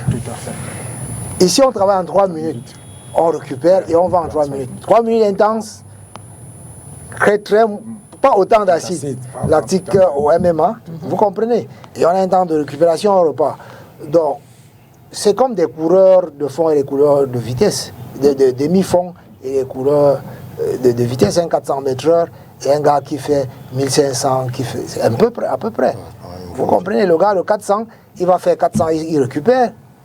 Le gars de 1500, il ne peut pas faire plusieurs 1500 avec le même temps de récupération. Donc, nous disons qu'il s'adapte à une autre discipline. Son corps a eu le temps, 3 mois ou 4 mois, je pense c'est suffisant pour travailler une filière énergétique. Et je pense que Francis, moi je peux parier qu'il va être dans le lot. Ah, vous mettez une pièce sur Francis Ngannou. En étant Camerounais ou alors parce que c'est bon? Non. En fait, comme analyse sportive, moi je regarde, je vois les deux athlètes, je vois les compétences de chacun, les qualités et les défauts de l'un et l'autre. Bon, et je me dis, l'avantage en ce moment est pour Francis. Surtout que je sais que, en regardant Tyson depuis, c'est pas un tricheur. Il est même exigeant envers lui-même. Alors, s'il a Francis en main, il doit être exigeant. Parce que lui aussi, il veut se refaire, non. Alors donc, Francis a du boulot. Et si Tyson dit qu'il est prêt, je crois qu'il est prêt. Avec ta permission, c'est-à-dire que je voulais dire par rapport à ce que le coach vient de dire, effectivement, contrairement à ce que les gens pensent, parce que j'ai peur, hein, parce que quand Victor parle, on a l'impression qu'il y a plus un enjeu, enfin l'enjeu prend le pas sur le jeu, et parce qu'on regarde plus le show que le combat en lui-même. Mais quand vous sauf si ce sont de bons comédiens, de bons acteurs, je veux dire, hein, quand vous écoutez par exemple Fury, j'ai écouté une de ses interviews dans laquelle il disait qu'écoute, je suis prêt à aller dans un restaurant, c'est-à-dire qu'il peut prendre un coup d'un monsieur qui est ivre, ce qu'on serait complètement différent d'aller combattre contre Francis. Ce qui vous a dit qu'il s'entraîne véritablement. Mais moi, on est unanime, hein, c'est-à-dire moi je parle maintenant en tant qu'observateur, hein, pour un analyste. En disant que on a parlé de l'aspect pécuniaire, mais moi je veux dire autre chose, mais le fait qu'il n'y ait pas de ceinture, c'est-à-dire, pour moi j'ai l'impression que c'est un combat pour du beurre, finalement. Parce que, bon, sauf si on regarde, il y aura 8 milliards et machin et compagnie, mais j'ai l'impression que en plus on sait déjà qu'en cas de victoire de l'un ou de l'autre, de Francis sur Fury, il y a un match de revanche. Donc on a l'impression que c'est un scénario qui est déjà complètement huilé. Alors, aujourd'hui on a l'impression même que c'est, comment on l'appelle, la PFL qui veut rivaliser avec la WBO. À quoi est-ce qu'on veut jouer? Mais moi je pense qu'en les écoutant, très franchement, je ne pense pas que Tyson, sauf si on l'a ressuscité, on veut le Mike, si on veut le ressusciter, on l'appelle pour qu'il travaille avec Francis. Est-ce que 3 mois, pour moi, aussi à un moment, je me dis pour quelqu'un qui va quand même affronter celui-là, il peut avoir fait ses classes dans la boxe anglaise. Il n'est pas un débutant. Oui, justement, c'est pour ça que dans le combat de haut niveau, il n'est pas débutant. C'est pour ça que j'apporte une petite réserve, en disant qu'il a peut-être fait ses classes, mais moi j'étais un peu inquiet parce que j'ai quand même regardé quelqu'un qui n'a perdu aucun combat. 34, il a 33 victoires, 1 nul, je crois 12 KO. Ça veut dire quelqu'un qui est, prêt en boxe anglaise. Maintenant, il vient contre Francis qui n'a que 3 mois. Maintenant, la conversion, elle s'opère en combien de temps? Est-ce que, je ne pose pas de questions, c'est elle qui pose des questions, mais moi, c'est que je m'interroge, c'est une question rhétorique, mais c'est pour dire que il sort du MMA, il vient faire un combat avec quelqu'un de ce calibre. Vous ne me direz pas de ceinture en plus, ça fait un peu tiquer quand même. Mais après, on se dit, en 3 mois, est-ce que c'est évident? J'ai fait du basket dans la vie, oui d'accord. Après j'ai fait l'athlétisme. Est-ce qu'en 3 mois, je peux avoir repris? Bon, c'est peut-être pas les mêmes parce que l'entraînement, on a assez, et puis on a, sur les techniques, on a assez pareil dessus. Je peux quand même vous donner un petit secret. Oui, coach. Oui, ce serait... C'est-à-dire, vous avez vu Carlos préparer ses combats. Qui est souvent son sparring? C'est Francis. C'est-à-dire que régulièrement, il est en boxe anglaise. Il fait du sparring avec Carlos tout le temps. Quand Carlos prépare ses combats, ils sont toujours dans le camp d'entraînement ensemble. Il vient me donner un coup Donc, et quand vous le voyez même en préparation, il y a le team Carlos avec lui. Il fait du sparring toujours avec lui. Donc, c'est pas maintenant qu'il va faire un combat officiel. Mais il a l'habitude de faire des sparring en boxe avec des grands champions. En fait, je pense que c'est la précision, peut-être c'est là qu'il fallait qu'on apporte. Qu'on n'ait pas l'impression qu'il a pris la décision et il est sauvé pendant 3 mois. Parce qu'effectivement, c'est l'idée. C'est-à-dire que ça, c'est ce que il est resté dans sa tête avec l'image qu'il va faire de la boxe. Et c'est ça qui était son sport de prédilection. Et alors, à cause de la vie difficile, il est allé au MMA et maintenant, il se dit, ok, mais il est resté toujours très proche de la boxe anglaise. Je veux dire, avec Carlos, qui sont toujours ensemble aux États-Unis. Quand Carlos prépare un combat, ils font des sparring ensemble, ainsi de suite. Il est dans le milieu de la boxe depuis. Ouais, là, maintenant, si je peux, Victor, je sortirai. Je voudrais dire qu'aujourd'hui, nous qui regardons le MMA, ok, on a un peu peur parce qu'il est parti de l'UFC pour créer la PFL, là.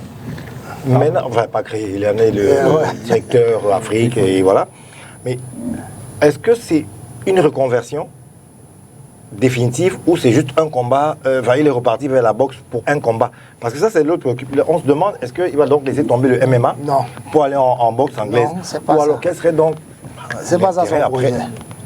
Son projet, c'est de pouvoir faire les 2 disciplines ensemble. Oh. Il faut rappeler que le coach Jean-Paul Moniemo est également à la fondation Francis Ngannou, ici à Douala. Oh oui, en fait, voilà. Du moins, il a créé une formation parce que son problème a été toujours d'aider les enfants, les gens à évoluer. Alors, il a d'abord fait une fondation à Batié. Oui. Et il est venu me voir, il a dit, coach, on va inaugurer la fondation à Batié. Et d'accord, je suis allé avec lui à Batié il y a longtemps. Et je lui ai dit, c'est très bien, mais tu n'as pas de boxeur ici. Moi, je ne peux pas dire que je viens entraîner à Batié. C'est pas possible. Si tu l'avais fait à Douala, on aurait des très bons boxeurs, comme la fondation, au bout de 4-5 ans, aurait des très bons boxeurs, parce que je suis là, je suis là, je peux travailler. Donc, il est venu faire une fondation à Douala. Et donc, c'est d'où part alors l'idée de... Voilà, donc, parce qu'il me disait toujours, il y a beaucoup de talent au Cameroun, mais ils n'ont pas les moyens de progresser. Alors, avec la fondation, on peut les aider à faire des rencontres à l'extérieur, de ne pas trafiqués par la mer comme moi ou bien par le désert. Donc, on pourra les aider à évoluer. Donc, on va créer des infrastructures viables pour que les enfants s'entraînent dans les conditions assez agréables, pas comme nous l'avons fait à Neubel. Bon, et c'est pour ça que je suis là depuis un temps. On équipe progressivement encore la fondation. Mais depuis que je suis là, les enfants y courent. J'ai plus de 100 inscrits en un mois. Ils sont nombreux. Chacun veut devenir Francis Nganou, mais c'est pas vrai. Je leur dis le chemin est long. C'est pas en un jour qu'il faut le chemin est long. Ouais. Donc, pour le moment, je suis là. J'entraîne là-bas le lundi, le mercredi et le vendredi, 16h, 18h. Je prolonge quelquefois à 20h pour ceux qui font la boxe pour la santé, pour bien se maintenir. Mais pour les compétiteurs, c'est 16h, 18h. Voilà, c'était un peu pour dire à Yves Désiré Kwala. Si vous donnez une information, sachez que c'est la bonne source. Oui, c'est bien. Voilà. Du lendemain du MMA, si on comprend bien, c'est pas. Il parlait de la reconversion. Est-ce que c'est provisoire ou non, bien. Ça me rassure parce que moi, j'avais peur du lendemain. Pardon, excuse-moi. Ouais. J'avais peur du lendemain du MMA. Du MMA. Lui qui est l'ambassadeur de cette Par exemple, à la fondation, il y a un ring de boxe et il y a une cage pour le MMA. Il y a un entraîneur de MMA et un entraîneur de boxe anglaise que je suis. Donc voilà, donc il n'est pas parti, il n'a pas abandonné une discipline. Ça doit rassurer Victor.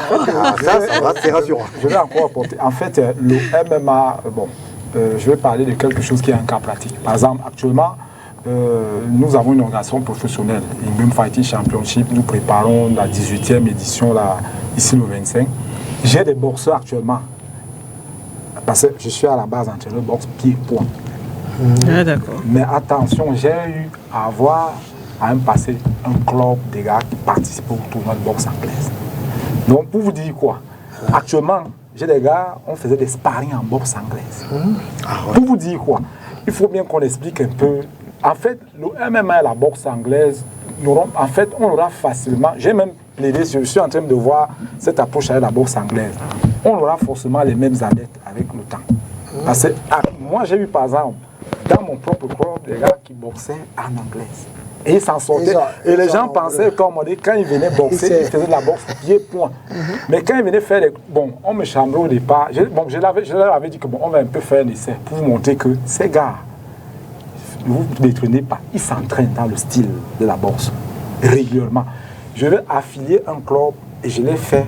J'ai affilié un club, on avait fait un tournoi régional à Yaoundé, ils ont vu les résultats. Les gars se sont très bien comportés. Comme quoi, pour toujours dire si on est dans le tennis, il va gagner ce combat. Pourquoi? Parce que, en fait, il n'y a que le coach a dit ceci, il y a des réglages. C'est comme actuellement, pour les athlètes que je prépare, je les ai mis dans un travail énorme de boxe anglaise. Parce que pour certains, parce qu'il faut comprendre, dans le game plan, par exemple dans le MMA, il y a des gens qui ont la propension à gagner le combat debout. Bon, qu'est-ce que je fais quand je me rends compte qu'il est bon moins dans la lutte, bon debout? Je l'amène même d'abord, il travaille plus en anglais, il fait des sparring et je perfectionne sa boxe. Lui, il ne va pas au sol. Par exemple, j'ai des gars actuellement qui ne travaillent que sur le registre de la boxe anglaise parce que lui, son problème, c'est d'amener son adversaire dans son champ de prédilection, éviter d'aller au sol. Ça veut dire ce que ça veut dire. Il doit être capable d'avoir un volume de boxe assez impressionnant pour qu'un lutteur ne l'attrape pas. Donc, pour encore dire quoi, en fait, il le connaît, le coach le connaît déjà à la base, mais que les gens soient rassurés que même dans le MMA, où encore il a excellé dans cette phase qu'on appelle du striking, il a toujours été là et il a dit bien quelque chose. Il a été le sparring partner de l'autre pendant 8. Et Dieu seul sait pas son contrôle. Les sparring sont souvent durs pour les préparations, extrêmement durs. Donc, il y a, en fait, on peut dire que c'est quelqu'un qui n'est pas parti du milieu, mais il est toujours, mais officiellement aujourd'hui, il se positionne dans le combat officiel. Et que les gens se méprennent à dire qu'il a peu de temps, est-ce qu'il pourra? Il le pourra bien. C'est moi aujourd'hui, avec un regard, comme il a dit, si peut-être il était à ses côtés, et c'est même ce qu'il serait fait en disant que bon, voilà, pour 3 mois, voilà comment on peut régler, étant donné qu'en face, ce qui va seulement se jouer légèrement, parce qu'on a un peu parlé des automatismes. Je parle encore sur le contrôle du coach, parce que quelqu'un comme lui, qui a du vécu, qui boxe régulièrement, sur beaucoup d'aptitudes en termes d'automatisme, il en a tellement. Par rapport à l'autre qui vient il y a maintenant la gestion de l'air, la gestion de l'espace, la gestion d'un certain nombre de choses qui, à un moment donné, bon, on se dit que le staff qu'il a en place et un capital moral qui est derrière. Avoir Tyson, parce que moi je me dis même s'ils ont joué d'un bon coup, avoir Tyson qui est à son côté. Bon, vous pouvez imaginer, et bon, il y a même ce débat parfois entre un coach qui a cette symbolique-là, d'avoir, peut-être dans le coaching, je ne connais pas peut-être son parcours dans le coaching, mais il y a ce capital un peu symbolique, avoir quelqu'un comme ça qui a du vécu. C'est psychologique. Dieu seul sait maintenant les astuces qu'il peut lui donner, et comme on dit, pour Tyson, qui, je parle encore de son contrôle, qui était je peux dire le loup le plus léger, et en termes même de taille, dans cette catégorie, qui a su effectivement dominer cette catégorie, on peut savoir bien qu'il a de l'expérience et de l'astuce, et forcément avec un collège de coach, peut-être il a été bien vu cette stratégie pour qu'en 3 mois, c'est faisable que ça puisse, étant donné que quelqu'un a déjà ce background. Donc ça va maintenant faire des réglages sur un certain plan où on pourrait dire que Francis aura tous les atouts pour pouvoir gagner ce combat. Mais vous le voyez déjà vainqueur, hein, quand on écoute votre développement. De toute manière. Je dis, si on revient à ce que vous avez dit, petit, moi, il a les atouts. Il a les atouts. Fury n'est pas Fury est un très bon boxeur. Ça, il faut le reconnaître. Fury est très bon boxeur, très technique. Je vous l'ai dit dès le début, parce que dans sa catégorie, les boxeurs aussi intelligents qui se déplacent comme ça, qui ont cette vitesse, qui savent gérer les espaces, c'est pas facile. Soit on a chez les lourds quelqu'un qui est puissant, il sait qu'il va frapper et il va descendre et les autres vont tomber. Et soit un autre qui sait qu'il va encaisser et à la fin il va mettre un coup. Mais trouver des boxeurs complets dans cette catégorie, c'est très rare. Et je dis que Fury fait partie de ces boxeurs complets dans les lourds. Donc Francis ne va pas venir ramasser une victoire. Non. Donc ça sera le combat de vrais titans. Et c'est pour ça que les Arabes ont pensé à mettre ce combat, parce qu'ils ont évalué les qualités des deux athlètes et se sont dit il y aura match. Et s'il faut qu'il y ait match, on met un peu d'argent. Là, voilà. La motivation est là et les gars se disent on va aller chercher de l'or. Donc moi je pense que tout est mis pour qu'il y ait un grand combat. Samedi, on n'est pas loupé. Que tout le monde soit là à guetter et regarder. Je sais qu'il y a des gens qui attention cardiaque, parce que c'est pas parce qu'en boxe on peut tomber 3 fois et se relever et gagner le combat. Donc il ne faut pas que des personnes voient l'un ou l'autre aller au tapis, soit ils commencent à fêter, soit ils se disent que non, on a perdu. Il n'y a pas de ceinture en plus. Le match en boxe, à chaque moment il y a du suspense. À chaque moment, c'est pas comme au football, quand le ballon est de l'autre côté, on sait que ça ne peut pas entrer ici. Non, à chaque moment ici, on peut encaisser. À chaque seconde, on est en danger. On défend et on attaque, on défend. Voilà. Est-ce qu'il y a quand même des éléments, selon vous, qui pourraient faire perdre ce combat pour Francis? Oui, possible. Quand vous engagez dans un match, par exemple, vous pouvez être cueilli à froid. Oui. Vous prenez un coup, vous vous équilibrez pas jusqu'à la fin, qui vous a complètement désaxé, qui vous a fait disparaître ce que vous avez mis en place dans votre crâne. Parce que d'entrée de jeu, vous avez pris un coup peut-être au foie, soit au plexus, mais personne ne sait à côté. On se dit, mais il n'a plus les capacités de boxer. Qu'est-ce qui arrive? Lui sait. Lui sait. Il a pris un truc d'entrée de jeu qui l'a déséquilibré. Donc, il y a tout ça qu'il faut être dans le coin. Il faut être très prudent quand tu commences un match de boxe. Dès qu'on a dit boxe, c'est parti. Oui. Tant qu'on n'a pas dit stop, ne baisse pas la garde. À chaque moment, le combat peut s'arrêter. Surtout chez les lourds. Je précise bien, parce que c'est du lourd qui frappe. On dit lourd, il frappe lourd quand même. Et Fury, il est puissant aussi. Hein. Nous l'avons vu envoyer les adversaires au sol à tout moment. Donc, ce n'est pas un bras cassé. Donc, il faut que s'attendre à... On peut avoir du bon comme du mal là, samedi. C'est-à-dire au coup d'envoi du combat, pour vous, coach, est-ce que ce sera un combat qui peut rapidement s'arrêter? Chez les lourds, vous avez souvent vu les combats des lourds. Chez les lourds, d'entrée de jeu, quelques secondes plus tard, le combat peut s'arrêter. Selon que l'un est entré sans être bien chauffé, qu'il était encore dans l'ambiance du public, il a pris un coup. Et il n'est pas revenu. Donc, il y a tout ça. C'est pour ça que je parlais de l'entourage du boxeur. Oui. Ça doit être des gens qui ont du vécu, qui comprennent, qui savent ce qui peut arriver à chaque moment. Et qui se restent froids. Parce que si vous êtes aussi emporté par l'ambiance et les combats et machin, vous n'allez rien voir venir et vous n'aurez que vos yeux pour pleurer après. Donc il faut être froid dans le coin et être tranquille, calme pour bien orienter votre athlète à gagner son combat. Donc il y a aussi un enjeu, parce que le combat, c'est ce qu'on appelle le stress. La plupart du temps, pour un combat, il y a d'abord ce stress-là. Et c'est pour ça que l'autre enjeu aussi, c'est, on a beaucoup évoqué les éléments techniques, physiques, mais il y a un côté aussi qui est essentiel aujourd'hui. Je t'appelle après, je suis sur le plateau tout à l'heure. Parce que il a été prouvé que la plupart du temps, à 90%, les gens sont chez moi. Le combat, ça c'est une gestion mentale.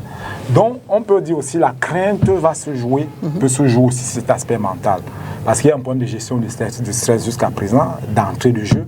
Parce que le combat aussi, du moment où on l'aborde à un moment donné sans... Parce qu'il y a forcément... Et le stress du combat est normal parce que la peur a quelque chose sur le plan physiologique d'important, mais qui devient négatif. Parce que quand vous avez peur pendant un certain temps, physiologiquement, la capacité du corps augmente, ça bat très rapidement, il faut très vite vous reprendre. Mais c'est un élément important aussi sur le plan psychologique et mental. C'est pour ça qu'on dit le capital symbolique. L'autre, Francis a dit une phrase que pour lui, perdre ce combat n'est pas un problème. Le plus grand enjeu pour lui, c'est qu'il a accepté se battre. C'est ça, c'est le plus grand intérêt. Pour lui, perdre, puisque lui-même il lève l'équivoque en disant que... tactique. Oui. Bon, tactique aussi, mais il le dit déjà en disant que non, mais ça me rassure. Lui, pour lui, essayer, c'était déjà une victoire. Et maintenant, le capital symbolique que l'autre a, il est dans son terrain de prédilection. Et maintenant, un capital même aussi, bon, avec beaucoup qui se dit sur lui. Donc, pour dire quoi aussi, j'ai voulu évoquer ceci, que la gestion du stress, il n'a rien à perdre, mais la gestion du stress sera quelque chose de capital. Parce que du moment où c'est l'entame du combat est très mal gérée dans ce côté-là, c'est pour ça que vous voyez souvent un adepte qui est très bien préparé, il a tout. Mais dès qu'il monte là, l'adrénaline montant, physiologiquement, il est inhibé par la peur et tout, il ne se reprend pas très vite. Ça peut jouer. Oui, bon, mais oui, même jusque-là, ces grands champions vous disent même qu'à chaque fois même qu'ils montent pour boxer, pour il y a un stress. Mais c'est normal, c'est normal. Non, moi ce que je veux dire, très franchement, Victor, à le moment, tu me donnes tellement d'éléments qui me font penser que le combat va être intéressant. Mais d'un autre côté, après, tu me donnes l'impression que c'est plus du show qu'un combat. Très franchement. Parce que même cette phrase, moi, j'aime pas beaucoup, je vais dire, je cite des équipes comme ça, hein, vraiment au pif comme ça, que les New Stars de Douala aillent jouer contre le Barça et que New Stars disent on n'a rien à gagner, on n'a rien à perdre. Franchement, ça veut dire qu'ils sont conscients que là-bas, là, c'est meilleur, que c'est supérieur à... Sauf si c'est une stratégie pour endormir l'adversaire, très honnêtement. Mais je dois te dire que, dire déjà que je n'ai rien à perdre. Oui. Ça, pour moi, ça c'est une manière d'être résigné, de se résigner. Si je perds même. Si je perds même, c'est même pas grave. Hein. Est-ce que c'est même mon travail? Non, honnêtement, ça me démotive. Mais non, moi maintenant, je pense que les deux ont quelque chose à prouver. Ils y vont en même temps, je pense, de leur notoriété. On est d'accord que c'est la gloire. Bon, moi, chez les boxeurs, la gloire, pour moi, c'est la ceinture, je dirais. Je regarde pas le poids de monnaie comme tout le monde regarderait ça, parce que j'aime souvent dire après l'argent fini, mais la ceinture chez moi. J'ai été à la compétition il y a combien d'années, mais quand tu es chez moi, tu vois mes médailles. Ça reste, tous les trophées. Donc moi, je voudrais dire qu'ils ont tous les deux ont quelque chose à perdre. Bien honnêtement, sûr. Même en termes de notoriété, même en termes de... Carrière. Parce qu'on a dit tout à l'heure, quand vous regardez le palmarès, par exemple, de quelqu'un comme Fury, perdre ce combat, ce sera le premier combat qu'il aura perdu. Honnêtement, ce sera le premier combat qu'il aura perdu parce qu'il a fait, il n'a que gagné et il a fait un nul. Il n'a jamais perdu. Ça veut dire qu'il a perdu un combat. Maintenant, Francis est en train de nous montrer qu'il est très fort et on peut changer, on est fort, donc on ne peut pas perdre. Maintenant, il faut éviter quand même de dire ce genre de phrase parce que pour moi... C'est pas lui qui boxe à leur place. Hein. Non plus. Ils ont des enjeux. Hein. Parce que dans une carrière, je l'ai dit, une défaite, ça marque toujours votre carrière. Ça reste quelque part. Ouais, même si vous êtes comment, une défaite contre n'importe qui, ça fait mal dans la carrière. Donc, vous n'allez plus dire 34 combats, 34 victoires, ça sera 35. Et 34 victoires, une défaite. Donc après, il y a quand même une défaite. Ça arrive partout. Il n'a pas intérêt à perdre. On est presque en fin d'émission. Victor, est-ce que le MMA, c'est un sport dangereux ou pas, selon vous? Le sport, c'est un sport comme tous les autres. Et bon, déjà, pour mettre une parenthèse, le rugby, ça dit, s'il faut dire, il y a des sports dangereux. C'est-à-dire en termes de... Je parle assez traumatisant. Et encore, je vais m'aller plus loin. Est-ce que vous savez que la boxe anglaise, parce que voilà un sport où la majorité des percussions sont beaucoup plus au niveau de la boîte crânienne. Il a été démontré, en fait, le MMA aujourd'hui a une étude assez avancée pour qu'il soit codifié. Parce que c'est un sport que pourquoi il a été dernièrement légalisé en France après que les comités scientifiques de médecine s'asseyent pour pouvoir démontrer beaucoup d'aspects. Et il a été démontré que, par exemple, la boxe anglaise est plus traumatisante. Pourquoi? Parce que c'est des coups à répétition qu'ils prennent. Et c'est tellement traumatisant qu'à la fin de leur carrière... Par contre, le MMA, en fait, il y avait un problème au départ. C'était du free fight, du combat non codifié. On attend la fin de la carrière. Oui. Maintenant, ce qui se passe, il est assez codifié et maintenant, techniquement, il y avait déséquilibre. Quelqu'un met son judogi, l'autre met les gants. Ils viennent boxer. Il n'y a pas d'équilibre. Maintenant, tout le monde, parce que le MMA, c'est 3 sections dans une salle. Vous avez une section de boxe anglaise, vous avez une section de boxe pied-point et de lutte. Vous avez un coach dans les 3 différents. La 3e phase, il y a un coach de MMA, c'est lui qui fait la synthèse.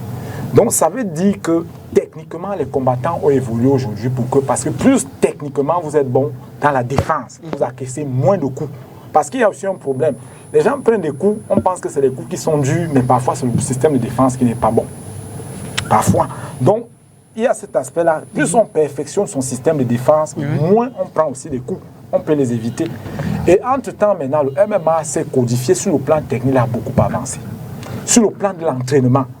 Aujourd'hui même, la partie du développement, j'en arrive pour dire quoi. Il n'est plus un sport, il n'est pas dangereux. Pourquoi? Parce que sa pratique en termes au-dessus, ceux qui entraînent sont suffisamment formés.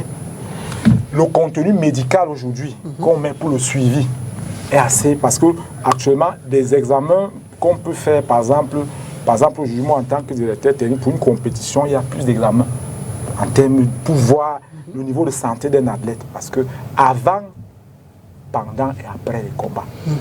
Et plus encore, le niveau d'entraînement est beaucoup plus on s'entraîne, par exemple la capacité, la densité osseuse augmente pour être capable de résister contre les coups. On développe des aptitudes physiques un peu. Maintenant, il est réglementé. Il faut encore qu'on voit encore ce côté-là. La dangerosité est limitée. Pourquoi maintenant? Parce qu'il y a un règlement amateur, il y a un règlement autant pour protéger ses combattants. C'est aussi aujourd'hui, là on est devenu un peu plus d'accord aujourd'hui, de moins sa dangerosité, c'est qu'on l'a assez réglementé. Il y a un règlement aujourd'hui amateur et professionnel. Des coups qui étaient donnés à une certaine époque ne sont plus autorisés. Il y a d'abord cet encadrement. Et encore pour vous démontrer que c'est une discipline qui est codifiée aujourd'hui et se pratique déjà un peu plus à bas âge. Il y a ce qu'on appelle du MMA éducatif aujourd'hui. Il y a un livre de progression technique. Le MMA est devenu aujourd'hui un art martial et un sport de combat. Art martial, pourquoi aujourd'hui?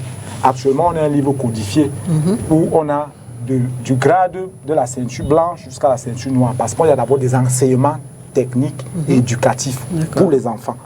C'est pour cela que dans d'autres pays, on a d'abord créé ce contenu pour montrer déjà d'abord qu'il va se faire pratiquer par les plus petits enfants dans un esprit éducatif, en mettant de côté ceci. Et maintenant, on se retrouvait dans la cage avec des gens qui, pour la première fois, venaient faire un combat de MMA sans avoir une progression technique de cette discipline. Les dangers seront de moins en moins limités. Pour un enfant aujourd'hui qui commence par exemple le MMA à 8 ans, il a par exemple des acquisitions techniques, beaucoup d'aspects qui le permettent que... Des valeurs aussi? Des valeurs aussi, puisqu'il y a plein de valeurs. Ce qui fait maintenant qu'en évoluant dans ce contexte, la dangerosité devient déjà moins limitée parce qu'il est mieux initié beaucoup plus au combat libre très tôt. Il développe beaucoup d'aptitudes et les compétitions dans les règlements sont codifiées. Vous allez voir par exemple une compétition de ceci, on m'a dit que bon, ici on ne frappe pas à la tête.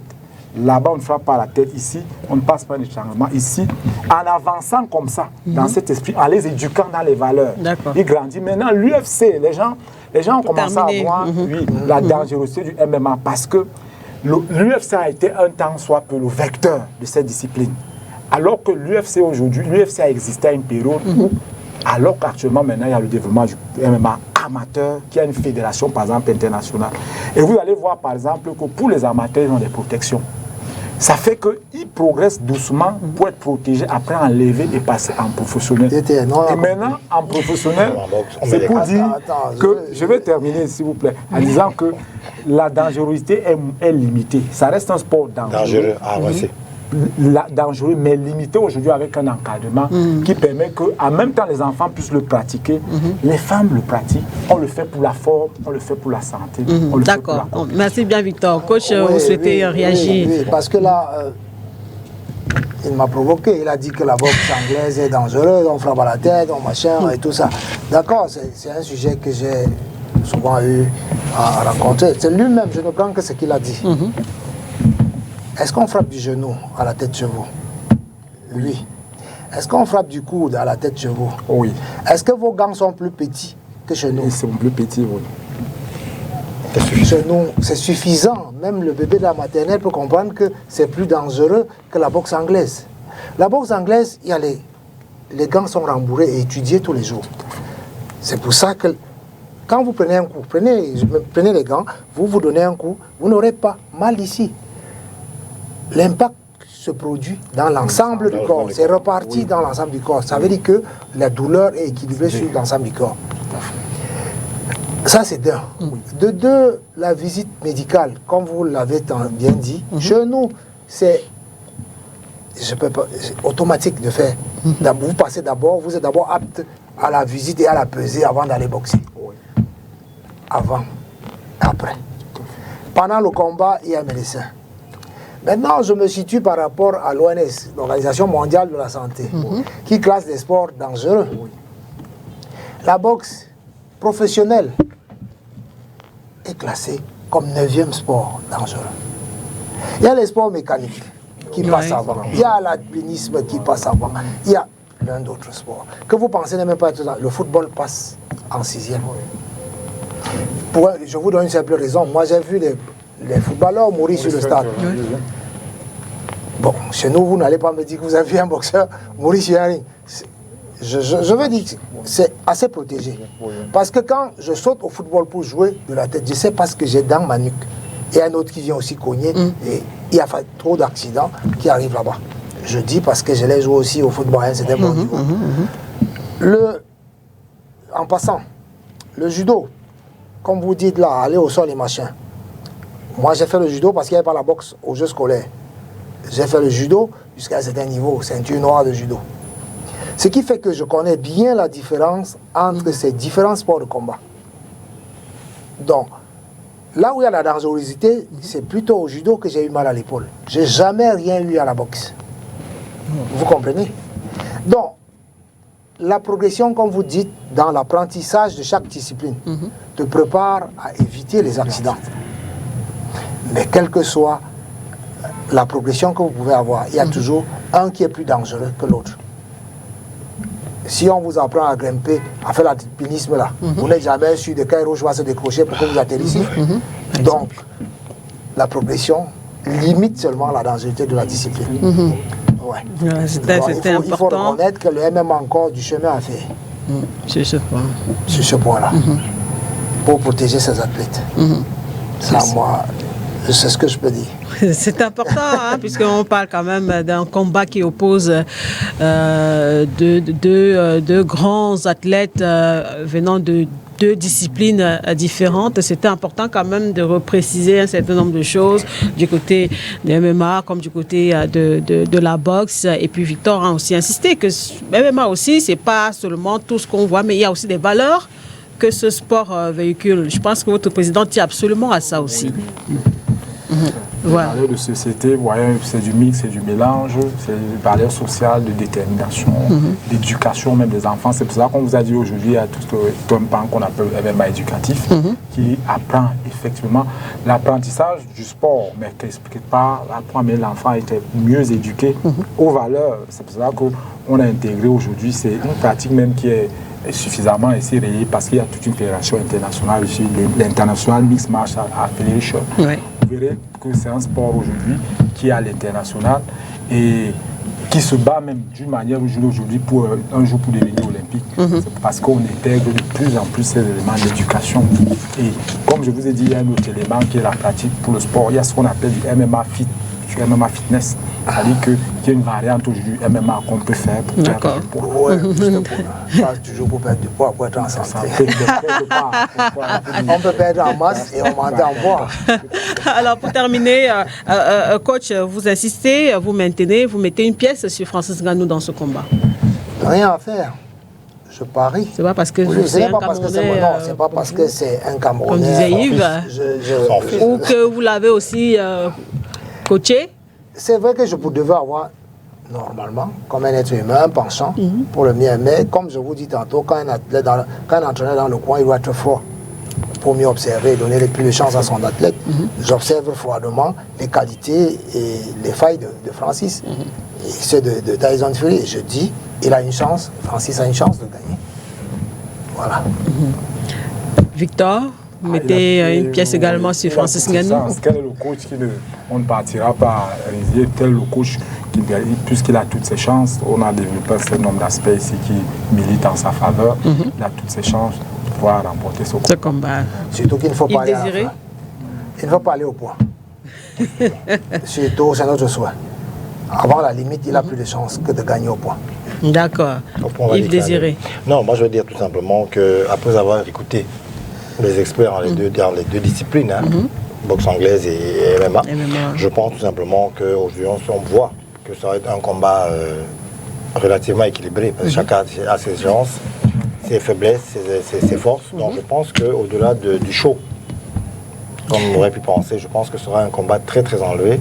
Bah écoutez, pas même par chauvinisme seulement, je vais vous dire que moi je mettrai une pièce sur Francis. Je ne suis pas amateur de jeux de hasard ou de paris sportifs, mais je dis honnêtement, je pencherai pour mon compatriote. D'accord. Merci, messieurs, d'être venus parler longuement de ce combat qui, on le rappelle, va se dérouler samedi prochain, 28 octobre, du côté de l'Arabie Saoudite. Francis Ngannou contre Tyson Fury. On reviendra la semaine prochaine parler de l'issue de ce combat, ça c'est clair.